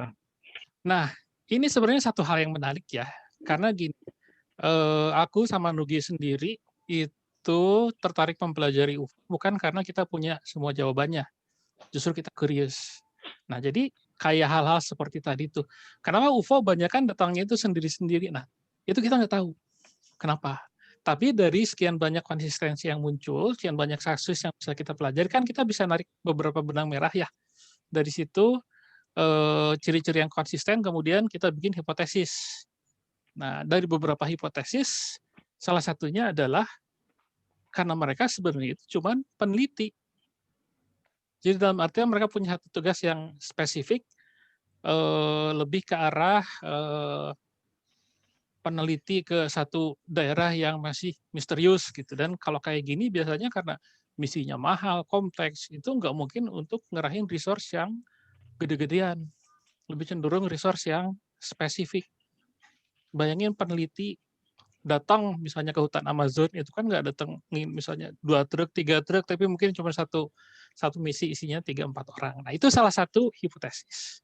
Nah, sebenarnya yang kita perlu juga adalah data-data yang lebih komplit, sehingga kita bisa kemudian narik hipotesis yang lebih jelas, kira-kira sebenarnya mereka ini gimana. Jadi kita pun kemudian nanti bisa kemudian menyusun langkah yang tepat. Oke, ternyata intensinya ke arah sana, berarti dari kita responnya harus seperti apa, persiapannya harus seperti apa. Nah ini menarik nih, karena ada juga nih yang pertanyaan gitu ya, masalah resources itu kita punya satelit ya, maksudnya bukan kita tapi US atau negara-negara besar itu punya satelit. Nah, pernah nggak dicoba gitu penampakan UFO itu lewat satelit gitu? Mungkin katanya kemungkinan besar bisa ketangkep gitu dibandingkan yang udah masuk ke atmosfer bumi gitu. Masalahnya tuh yang punya teknologinya siapa, yang punya satelit tuh. Yang rata-rata maju kan dari AS ya gitu. Nah, terus challenge utamanya adalah selama 30 tahunan terakhir itu mereka deny UFO ini ada. Mereka bahkan nganggap itu swamp gas, itu apalah gitu yang makanya ini dinantiin ya yang betul. UFO disclosure itu ya, dinantiin sama komunitas pengamat UFO gitu. Betul Mas Agung. Makanya yang Nugi jelasin tadi panjang itu banyak ke arah nama, terus teori. Ini karena sebenarnya kita sedang ada di satu ambang masa yang menarik. Karena baru beberapa hari lalu pemerintah AS menyatakan mereka mengakui fenomena ini ada, fenomena ini real. Dan bayangin ke depannya adalah dengan adanya perubahan perspektif ini berarti kita bisa semoga bisa dapat data-data yang lebih komplit lagi. Data-data yang selama ini mereka cuma simpan untuk kalangan terbatas. Data-data yang tadinya nggak mungkin disebar ke luas gitu. Satu contoh yang menarik nih dari Jack Valley. Jack Valley ini fisikawan, dia itu astronomer, terus profesor juga. Dia ngaku waktu dia itu pernah kerja untuk lembaga antariksa Prancis. Dia nyaksiin sendiri pada saat itu gimana teman dia yang junior itu disuruh menghancurkan rekaman radar mengenai satelit yang orbitnya itu retrograde. Retrograde itu maksudnya berlawanan dengan orbit bumi. Nah, di tahun segitu, di tahun 50-an, belum ada negara yang bisa bikin satelit seperti ini. Nah, tapi terus apa yang terjadi? Bukannya diselidiki, malah buktinya itu dihancurkan. Nah, jadi di sini dalam studi UFO itu kita nggak bisa lepas dengan satu kenyataan bahwa bottleneck-nya itu banyak dari willingness dari para pemilik data ini untuk berbagi data yang bisa kita pelajari bareng-bareng. Nah, makanya kemudian kembali ke ala disclosure tadi gitu. Nah, dengan adanya satu hawa baru nih gitu. Hopefully ke depannya kita bisa dapat data yang tadinya dibikin rahasia, nggak bisa di-share. Nah, semoga ke depannya itu jadi penelitian di bidang UFO ini bisa lebih dipercepat lagi. Gitu Mas Agung. Oke, sip. Nah, ini apa namanya, ada pertanyaannya, cuman saya coba gabungin tentang sejauh mana sih bukti kebenaran adanya UFO itu di masa lalu gitu. Mas Nugi, mungkin silakan. bukti-buktinya kali ya, apakah seperti kayak zaman prasejarah gitu, ada fosil dan sebagainya gitu. Jadi kalau kita minta bukti itu bisa berbentuk saksi mata, ya, bisa berbentuk satu material UFO, bisa berbentuk DNA, ya. Saksi mata banyak yang sudah melihat UFO-nya, banyak yang sudah melihat alien-nya.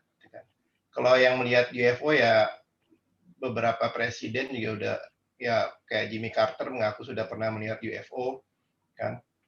Kemudian untuk materialnya yang tadi sempat disebutkan bahwa material UFO itu memang kalau menurut narasinya dari Today's Star Academy itu memang sudah diteliti dan malah dikembangkan aplikasinya yang namanya metamaterial itu. Kemudian untuk implan ya, jadi ada yang namanya Roger Leir, Dr. Roger Leir yang dia sudah meninggal sekarang. Dulu sempat dia meneliti mengenai implan yang ditaruh di manusia-manusia yang diculik sama alien. Dan itu ada videonya dia membedah, mengeluarkan implan. Kemudian juga sempat ada kasus di mana DNA itu diteliti, ya. Jadi sebenarnya kalau dari bukti memang ada banyak, ya. Cuma sekali lagi dari dari pemerintah, dari pihak otoritas sendiri itu baru saya lihatnya baru sekarang baru mulai mau dikumpulkan bukti-bukti. Jadi seperti itu mungkin. Oke.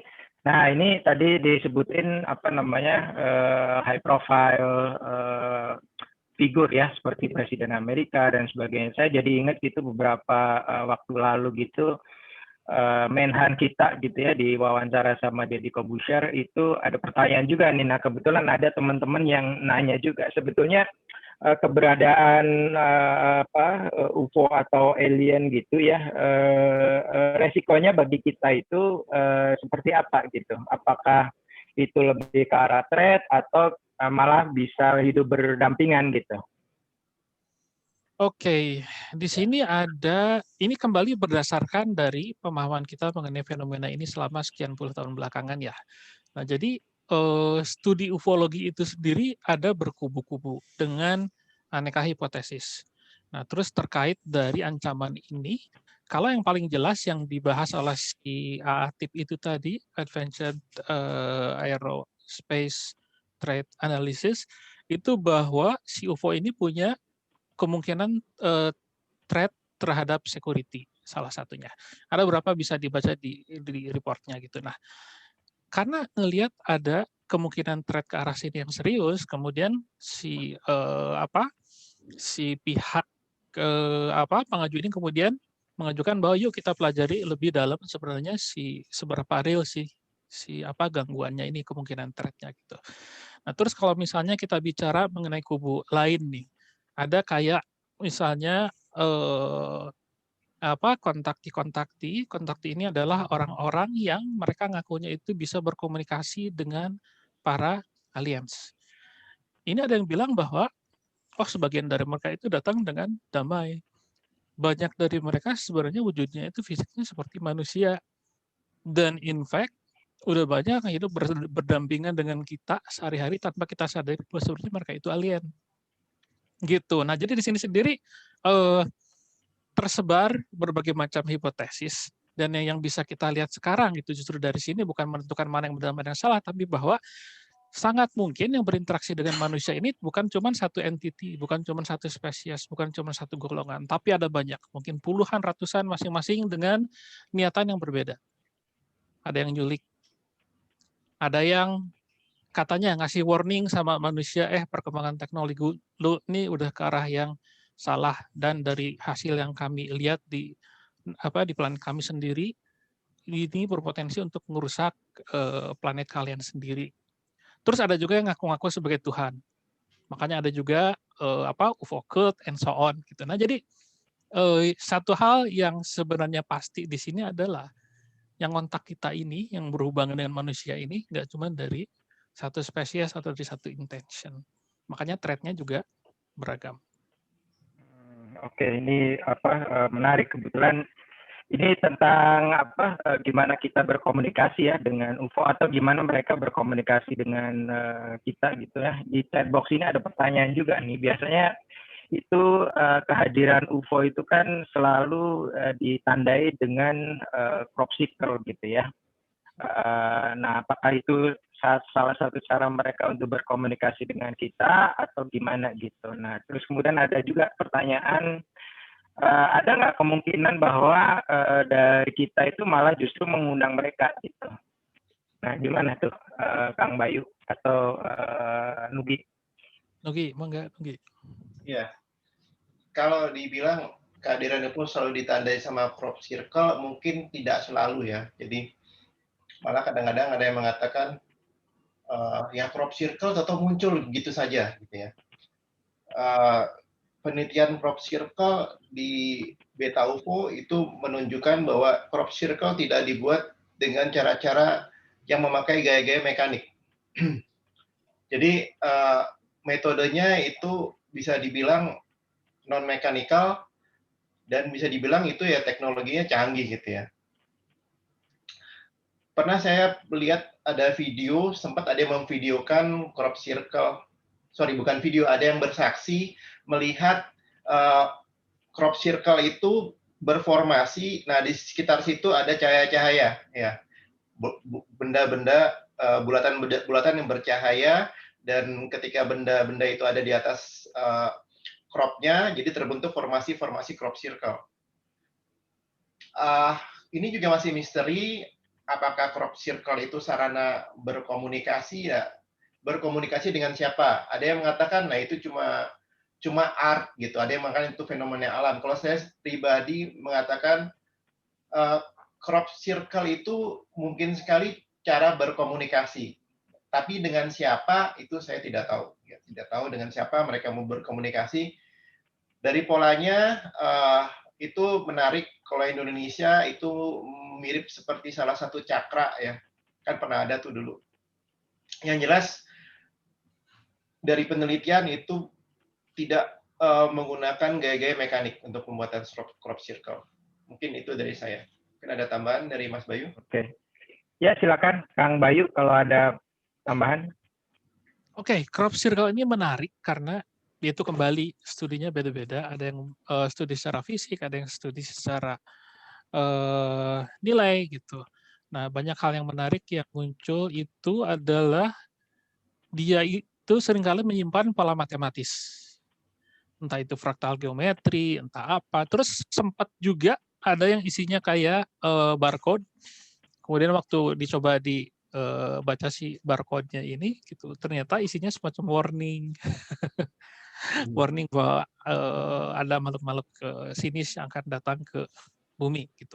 Nah, kalau dari sisi itu masih banyak misteri, belum banyak perkembangan, tapi dari sisi fisik yang menarik adalah beberapa ciri yang konsisten didapatkan dari semua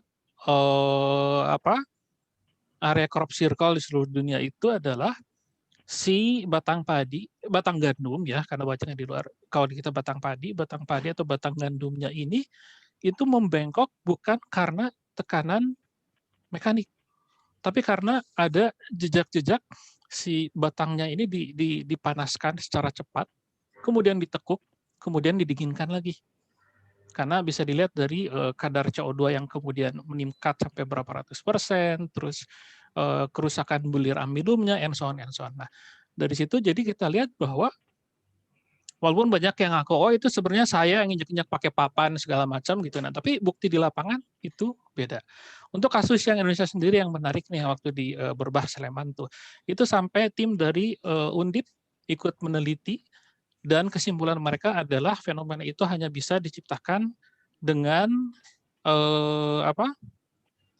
dengan teknologi plasma dan angin ion. Nah, kira-kira yang punya teknologi kayak gitu di kita siapa? Walaupun mereka nggak pinpoint, oke ini UFO, tapi paling nggak kan secara fisik kemudian dijelaskan, hey, teknologi untuk bikin ini adalah gini, which kita nggak punya. Gitu. Itu kalau saya lihat dari studi crop circle yang menarik dari situnya justru ya, dari studi. Oke. Nah, ini terkait tadi ya, sebetulnya tadi apakah UFO itu lebih ke arah threat atau malah bisa bekerja sama gitu ya. Nah, ini ada pertanyaan, kenapa sih sebetulnya ini tema malam ini ya, UFO disclosure gitu. Kenapa pemerintah negara maju itu selama ini cenderung untuk menutup-nutupi gitu adanya fenomena UFO ini gitu. Oke. Yang paling utama adalah keunggulan strategis. Bayangin kalau sebenarnya kalau misalnya Indonesia lah gitu, ada UFO yang jatuh di Kalimantan, kira-kira akan kita bilang ke semua orang ya kita nemu UFO nih, lagi kita pelajari untuk kemudian jadiin senjata atau teknologinya kita cangkok, enggak kan? Pasti diam-diam dulu. Ya, nah ini ada juga nih yang pertanyaan, ada nggak sih hitung-hitungan ekonomis gitu, mungkin bagi kita gitu, atau untung ruginya gitu terkait dengan resource gitu, baik dari sisi makhluk di luar sana gitu ya, yang bukan kita atau aliens gitu tertarik dengan resource di bumi gitu. Nah ini ada pertanyaan juga seperti itu. Nugi, mau jawab dulu Nugi. Oke, itu pernah ditanyakan sih ya dari satu acara TV. Kalau misalnya alien datang ke bumi, mereka cari apa? Apakah nambang mineral? Apakah tertarik dengan biological life form-nya? Ya. Kemudian argumennya seperti ini. Kalau dia menambang mineral, itu mineral yang ada di asteroid itu biasanya lebih tinggi, lebih murni kandungannya. Ya. Kemudian penambangannya lebih mudah. Karena itu nanti setelah SpaceX sudah bisa berjalan, nanti kemungkinan space mining jadi booming. Gitu kan. Nah, yang kedua adalah life form. Kita tahu bumi itu sangat banyak kehidupannya, kompleks dan multiple life form. Jadi waktu itu di acara itu disebutkan ya salah satu kemungkinan alien datang ke bumi itu untuk menambang biological life form. Mungkin itu ya jawaban dari aku. Mungkin Mas Bayu mau menambahkan? Ya, jadi gini, kalau ada teman-teman pernah baca mengenai Anunnaki, terus Ten Planet, Nibiru, karya-karyanya di karya Sitchin, itu dia kan menerjemahkan tabletnya Sumeria kuno, yang konon pada zaman sangat silam itu ada satu ras namanya itu Anunnaki yang datang ke bumi itu khusus untuk menambang emas, sambil kemudian dia melakukan rekayasa genetik terhadap manusia purba sehingga menjadi manusia modern. ya gitu. Nah, tapi kemudian kesininya itu, walaupun resource-nya itu cukup luar biasa ya, which is tablet yang ditulis di masa silam gitu, kita ngelihat ya itu tadi seperti Nugi bilang gitu, kalau nyari emas sebenarnya jauh lebih gampang nangkap asteroid, mining dari sana gitu. Nah, jadi kalau dari in the new light yang kita dapat gitu, kemungkinan yang mereka cari itu memang biodiversity. Kemudian pemahaman mengenai genetika manusia itu seperti apa. Karena kalau kita mengacu pada laporan dari beberapa saksi yang aku pernah diculik dan ngobrol dengan mereka gitu. Mereka bilang bahwa manusia itu stem cell of the universe. Jadi banyak yang ingin mempelajari sebenarnya apa sih keunikan gen manusia ini gitu yang kira-kira bisa dipakai untuk enhancing gen mereka sendiri. Nah, tapi again ini kembali hipotesis ya gitu. Karena kita belum punya satu bukti yang spesifik ke arah mana. Oke. Nah, ada satu pertanyaan lagi nih ya. Kalau benar UFO itu adalah kendaraan makhluk ekstraterestrial, bisa disimpulkan mereka memiliki rumah asal. Apakah sudah ada data dari pengamatan astronomi sebuah planet ekstraterestrial yang merupakan kandidat rumah dari si alien tersebut gitu? Jika ada, gitu ya. Kemungkinan kan besar juga mereka bisa ngasih sinyal atau memancarkan tanda-tanda gitu berdasarkan panjang gelombang atau gimana gitu. Kalau terkait astronomi di sini Kang Nugi ya sih. Mangga. Sebenarnya ada yang lebih kompeten buat jawab, Mas Ferry ya. Mana Mas Ferry Simatupang masih ada nggak? Oh, ada tadi ya, masuk ya? Ada ya, tadi. Kang Ferry dari astronomi. Kalau secara garis besar aja ya, itu kan dari tahun ke tahun kita terus kemudian menemukan bahwa ada planet-planet di luar sana di tata surya lain yang kemungkinan memiliki iklim seperti bumi sehingga bisa dihuni oleh manusia, jadi future homes-nya gitu. Itu salah satu perkembangan yang kita tahu. Nah, tapi kalau dari studi ufologi sendiri, ada beberapa tempat yang konon merupakan tempat asal dari para ufonaut ini. Salah satu yang paling sering dibahas itu adalah dari Pleiades, terus dari Beta Centauri, ada beberapa lagi gitu. Nah, tapi bahwa untuk kemudian mengaitkan apakah dari sisi studi kita udah bisa kemudian mengkonfirmasi yes di sana ada something, teknologi kita belum nyampe. Gitu. Nugi mau nambahin? Ada beberapa lokasi ya yang dikatakan tempat asal dari alien. Ada Zeta Reticuli 2, itu katanya dari alien Grey. Kemudian ada, kalau nggak salah itu ada Wolf 424. Kemudian ada juga yang mengatakan asalnya dari Alpha Centauri, ada yang dari Tau Ceti, banyak jadinya. Ada yang bilang dari Venus, dari Mars, Pleiades, dari Lyra, dari Vega, dan sebagainya. Nah, tapi dari sains yang saya pernah baca, sekarang itu udah habitable planet itu udah estimasinya udah miliaran di galaksi Bima Sakti kita ini. Ya, jadi potensinya sebenarnya sekarang sangat besar untuk menemukan habitable planet. Tapi kita bisa ke sana apa enggak, itu aja. Mungkin dari aku itu aja. Oh, sama nambahin juga. Jadi gini kan kita dapat informasi itu banyak dari kontakti itu tadi yang ngaku bisa komunikasi dengan UFO.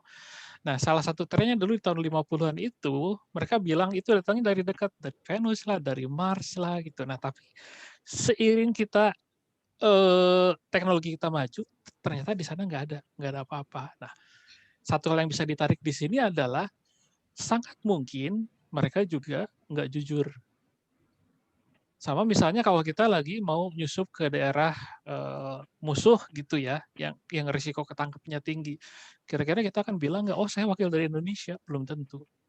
Gitu. Nah jadi di sini selain dari data-data yang kita dapat jadi data yang kita dapat ini harus kemudian kita understand juga kira-kira ada implikasi politis atau apa di baliknya enggak. Karena sangat mungkin mereka juga secara mereka itu makhluk cerdas, punya agenda tersembunyi sehingga mereka nggak bisa jujur sama kita juga. Oke, thank you jawabannya. Nah ini saya mesti baca ini gitu. Ini pertanyaan dari Ketua IA ITB gitu, Mas Gembong. Selain UFO, ada tidak penampakan alien di Indonesia gitu? Nah, mangga siapa yang mau jawab? Banyak ya, mangga Nugi mau duluan.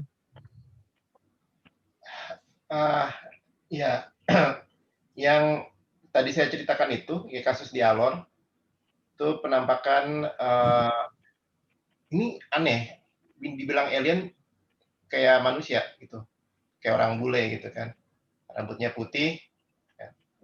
Terus juga matanya biru ya, bule kan. Terus ada juga di ngeliat itu juga bule juga, terus bisa bahasa Jawa lagi. Jadi ada beberapa sih, mungkin Mas Bayu bisa menambahkan. Satu hal yang paling saya ingat yang bikin saya jadi tertarik juga adalah kisah dari bukunya J. Salatun ini tadi, bahwa dari laporan dia di suatu waktu di daerah selatan Malang pada zaman-zaman 1945-an gitu, seorang petani jagung, itu dia lagi jaga sendirian jagung, ngelihat ada benda berbentuk telur mendarat di ladangnya. Terus dari pesawatnya itu gitu keluar orang, terus dia nanya ke si petaninya, ini jagung, katanya sambil bawa jagung. Si petaninya lari. Jawa ya? Iya. Gitu. Jadi ada ya sebetulnya ya di Indonesia ya? Banyak, cuman itu tadi kan studi gini. Sebelum kita bisa kemudian menjelaskan mengenai keberadaan fenomena ini di Indonesia, kan pertama-tama kita perlu ada resource dulu yang mendata. Sebenarnya penampakan Indonesia di mana aja, karakteristiknya kayak gimana, data yang kita punya seperti apa, kira-kira apa yang bisa kemudian kita sintesis dari situ. Nah, ini butuh banyak keterlibatan orang dari berbagai segi. Ada yang kemudian berusaha untuk menjelaskan dari sisi teknologi propulsinya, dari sisi biologinya, dari sisi psikologisnya. Nah, baru kemudian sudah kita punya satu kolaborasi seperti ini, kita bisa sedikit lebih maju untuk lebih memahami sebenarnya fenomena UFO di Indonesia ini arahnya lebih kemana, karakteristiknya seperti apa, and so on. Nah, itu yang berusaha kita capai di Beta UFO, ngumpulin orang-orang yang tertarik, kemudian memang mau coba untuk menggali permasalahan ini dengan pemikiran yang lebih kritis, bukan cuma sekedar yes I believe or yes I not believe gitu. Oke, thank you. Nah ini dari chat box itu sudah habis pertanyaan. Kemudian mungkin dari peserta ya ininya, tapi kita batasin gitu ya, 3 orang penanya gitu ya. Mohon pertanyaannya itu direct atau langsung gitu ya. Dan kemudian sebelum itu mungkin bisa memperkenalkan diri. Silakan, ada yang mau bertanya? 3 orang. Mungkin raise hand dulu aja. Iya, boleh raise hand dulu.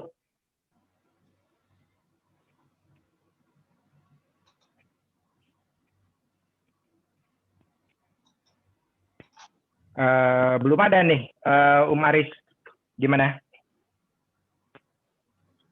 Atau kalau belum ada biar saya nanya boleh? Siap. Host boleh nanya ya, Om Nugi, Om Bayu. Silakan.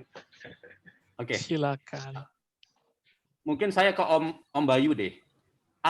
Apa sih yang tiba-tiba, ini buat personalnya, tiba-tiba membuat Om Bayu itu semangat sekali, istilahnya mempelajari, atau mungkin punya pengalaman pribadi, mungkin jatuh cinta sama UFO atau apa.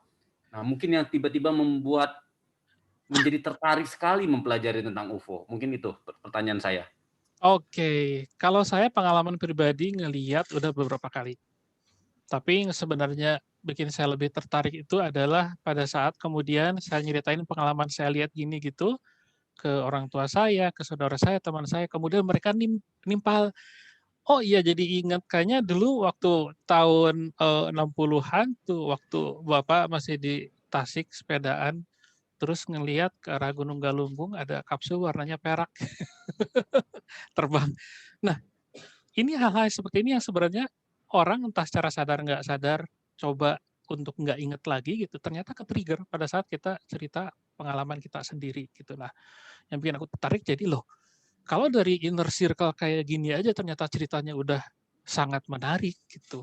Gimana kalau kita sebar ke masyarakat lebih luas? Nah, itu salah satu kemudian drive kenapa aku dulu jadi salah satu inisiator untuk bikin Beta UFO karena tertarik pengen tahu sebenarnya fenomena UFO di Indonesia ini udah seberapa luas, seberapa banyak terjadi dan hasilnya luar biasa.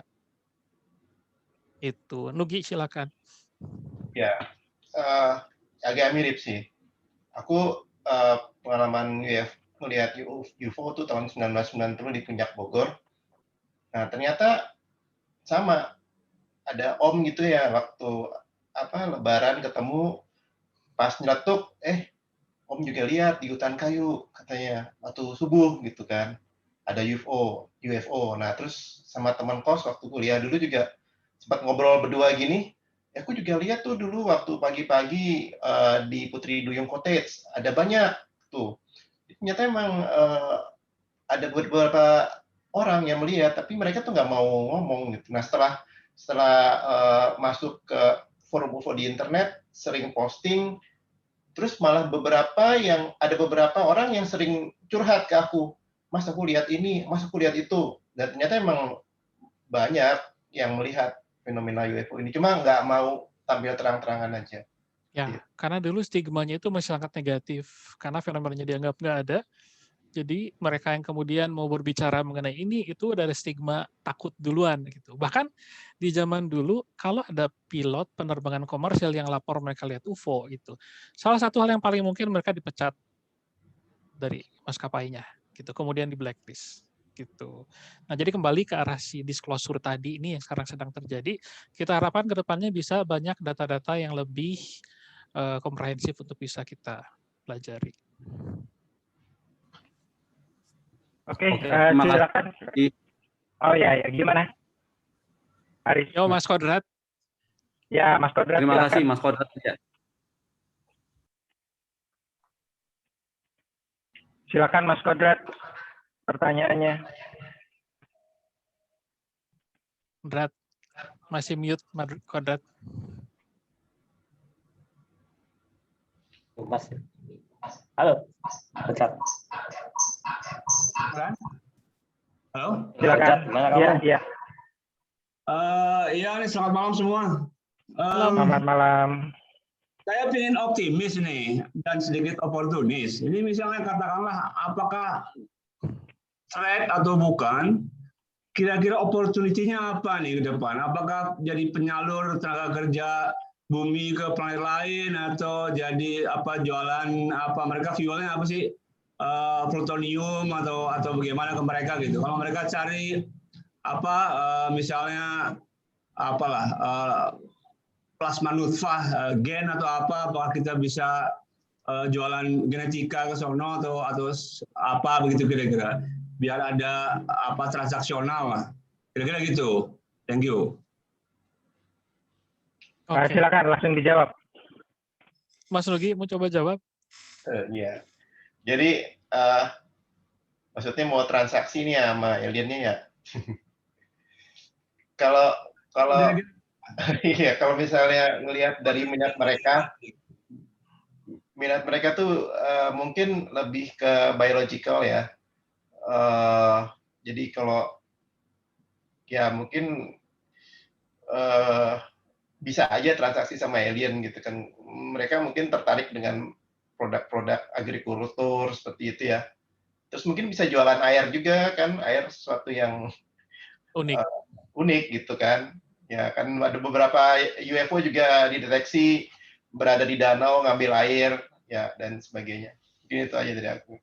Ya, jadi kembali ke soal UFO dan air gitu. Ini kita dari pengamatan aja ya.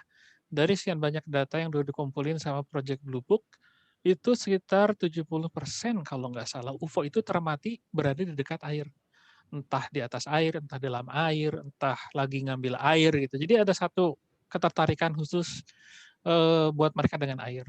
Terus sisi lain itu Mas Kodrat yaitu tadi kembali ke hal-hal terkait informasi biologis.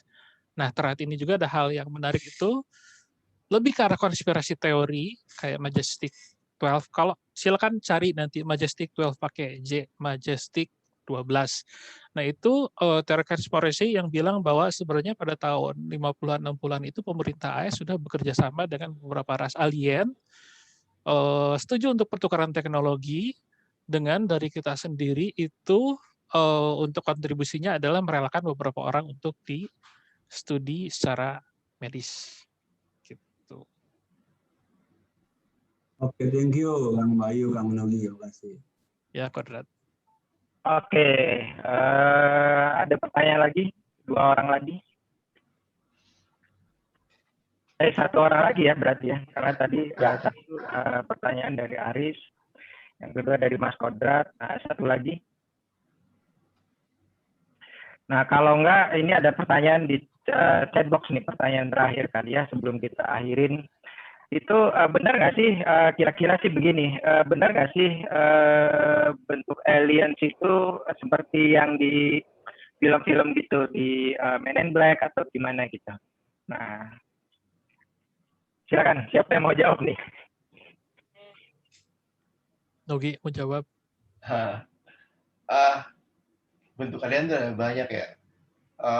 Tapi begini, dari laporan dari laporan yang diterima itu ya dari penelitian alien itu sepertiga itu bentuknya seperti manusia ya. Nah, sepertiga lagi bentuknya agak mirip manusia. Yang sepertiga yang lain bentuknya benar-benar nggak mirip manusia. Nah, ada bentuk yang aneh-aneh, misalnya kayak reptilian, bentuk reptil, berbentuk kayak serangga, mantis, terus kayak small grey, large grey, dan ada yang mukanya aneh-aneh gitu kan, ada yang dramatis seperti itu. Mungkin dari Mas Bayu mau menambahkan? Oke, kalau dari yang pernah saya data nih ya dari Aneka Resource itu paling enggak ada 9 jenis kalau dari sisi tampilan. Pertama yang paling ngetop itu grey, yang kelihatan kayak anak kecil, terus matanya almond, terus kelihatan kayak nggak pakai baju gitu. Nah, itu sendiri sebenarnya kalau berdasarkan beberapa referensi itu cuma sebagian dari alien yang ada. Yang lebih banyak, paling banyak itu justru yang itu tadi, yang lebih mirip manusia. Nah, terus selain dari itu ada juga yang bentuknya itu lebih kayak monster. Dan ini terdokumentasi di laporan-laporan penampakan dari Amerika misalnya. Sempat ada mengenai Mothman Prophecies, itu sempat dijadiin film juga kalau nggak salah. Terus digambarkan si makhluk aliennya itu seperti burung hantu, tapi nggak punya leher, terus matanya besar banget, terus ada suaranya enso-ensoan digambarin gitu. Bahkan ada beberapa yang kemudian menggambarkan, kayak misalnya kalau pernah baca mengenai Chupacabra, itu juga dianggap sebagai salah satu jenis alien, tapi dari yang less intelligent. Gitu. Oke, saya rasa pertanyaannya udah habis ya, 3 orang. Ya kan, tapi mohon maaf kalau ada yang kelewat, tapi kita waktunya udah terlalu malam gitu ya. Nah, saya serahkan lagi ke Aris. Silakan Pak Host. Oke, pertama terima kasih kepada Om Agung Samadi, ini moderator kita. Terima kasih Ki Agung. Katanya tadi mau cerita diperkosa sama UFO nggak jadi? Waduh, iya ya. Itu masa gelap, kayaknya sih nggak usah diceritain. Masa lalu ya? Oke. Iya, juga terima kasih. Itu. Terima kasih kepada Om Nugi ya dan Om Bayu, ini luar biasa, hari ini kita dapat wawasan baru buat kami-kami yang mungkin selama ini hanya tahu UFO itu dari film-film saja gitu ya. Oke, terima kasih kepada 2 pembicara. Oke, sebelum kita lanjutkan, izinkan saya panggil dulu mungkin Bu Pepi dan Om Sodik, mungkin mau share-share sedikit dengan rencana reuni. Mau share-share sedikit saja, sepatah 2 kata, monggo. Bu Pepi ada? Adakah? Bu Pepi. Atau Om Sodik Mangga ada? Pak Om Sodik aja langsung mau Om share Sodik? tentang reuni. Ya, izin ya Bu Ketu. Assalamualaikum warahmatullahi wabarakatuh. Waalaikumsalam. Pertama-tama terima kasih buat narasumber kita nih, Om Nugi sama Om Bayu yang sudah menyediakan waktu dan ilmunya ya buat kita semua untuk berbagi sehingga kita punya wawasan yang lebih luas lagi terkait dengan UFO ini. Kemudian juga terima kasih special thanks buat Agung ya yang sudah menjadi moderator hari ini. Mudah-mudahan nggak bosan ya, Gung. Wah iya, ini udah kayak mau praktikum ini, mesti pelajarin materinya. Oke, teman-teman sekalian. Ya, acara webinar hari ini kan merupakan salah satu dari rangkaian acara yang sedang kita susun untuk menuju ke reuni 30 tahun ya. Road to Red itu singkatan dari reuni, tiganya Red-nya kebetulan E-nya ada 3 itu 30, D-nya tuh 3 decade ya, sorry 3 decade, jadi reuni untuk 3 dekade 30 tahun, yang insya Allah tahun depan ya, kita angkatan 92, tahun depan tahun 2022 itu adalah 30 tahun kita sama-sama masuk di kampus Ganesha 10. Jadi rangkaian acaranya ada webinar, insya Allah setiap 2 minggu sekali rencananya ya Om Aris ya. Kebetulan koordinator webinar adalah Om Aris yang sudah dengan luar biasa mengatur hingga pertemuan ketiga ini. Insya Allah kedepannya akan ada beberapa webinar yang sedang kita coba siapkan. Mudah-mudahan menarik dan juga alhamdulillah hari ini ternyata partisipannya tadi sampai 99, artinya mentok ya. Mungkin juga banyak yang ngantri di lobby karena sepertinya topiknya sangat menarik gitu.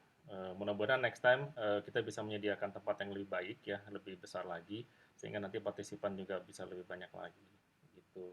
Nah, nanti selain kegiatan webinar insya Allah akan direncanakan ada kegiatan misalnya virtual triathlon atau sejenisnya, kemudian juga nanti puncaknya direncanakan tahun depan sekitar bulan Agustus Septemberan ya. Mudah-mudahan COVID sudah bisa diatasi, kita bisa mengadakan reuni offline di Bandung. Itu mimpinya seperti itu, mudah-mudahan sama-sama kita bisa laksanakan. Itu dan tentunya panitia berusaha sebaik mungkin untuk bisa tetap menjalin hubungan yang silaturahmi dengan teman-teman sekalian sehingga nanti pada hari hanya kita bisa sama-sama bertemu. Mungkin bisa banyak bercerita, berbagi pengalaman dan mungkin juga jadi sarana buat bisnis-bisnis baru atau yang lain sebagainya. Mungkin seperti itu dari saya dan juga saya ingin mengajak teman-teman sekalian beberapa minggu ini kita sering mendengar atau mendapat berita-berita yang mungkin berita duka cita dari teman terdekat, dari saudara-saudara kita. Jadi mari kita sama-sama berusaha untuk meningkatkan kewaspadaan kita terhadap COVID-19 ya, prokes dan tentunya juga menjaga diri, menjaga kesehatan kita. Semoga kita bisa melewati pandemi ini dan nanti bisa bertemu di reuni tahun depan. Mungkin gitu aja dari saya. Sekali lagi terima kasih buat teman-teman sekalian sudah hadir hari ini. Terima kasih buat Om Aris, Om Agung, Om Nugi, Om Bayu atas usahanya dan effortnya. Terima kasih banyak. Assalamualaikum. Terima kasih semuanya. Terima kasih semuanya. Assalamualaikum warahmatullahi wabarakatuh. Kita foto dulu. Ya, sebentar. Terima kasih Om Sodik yang sudah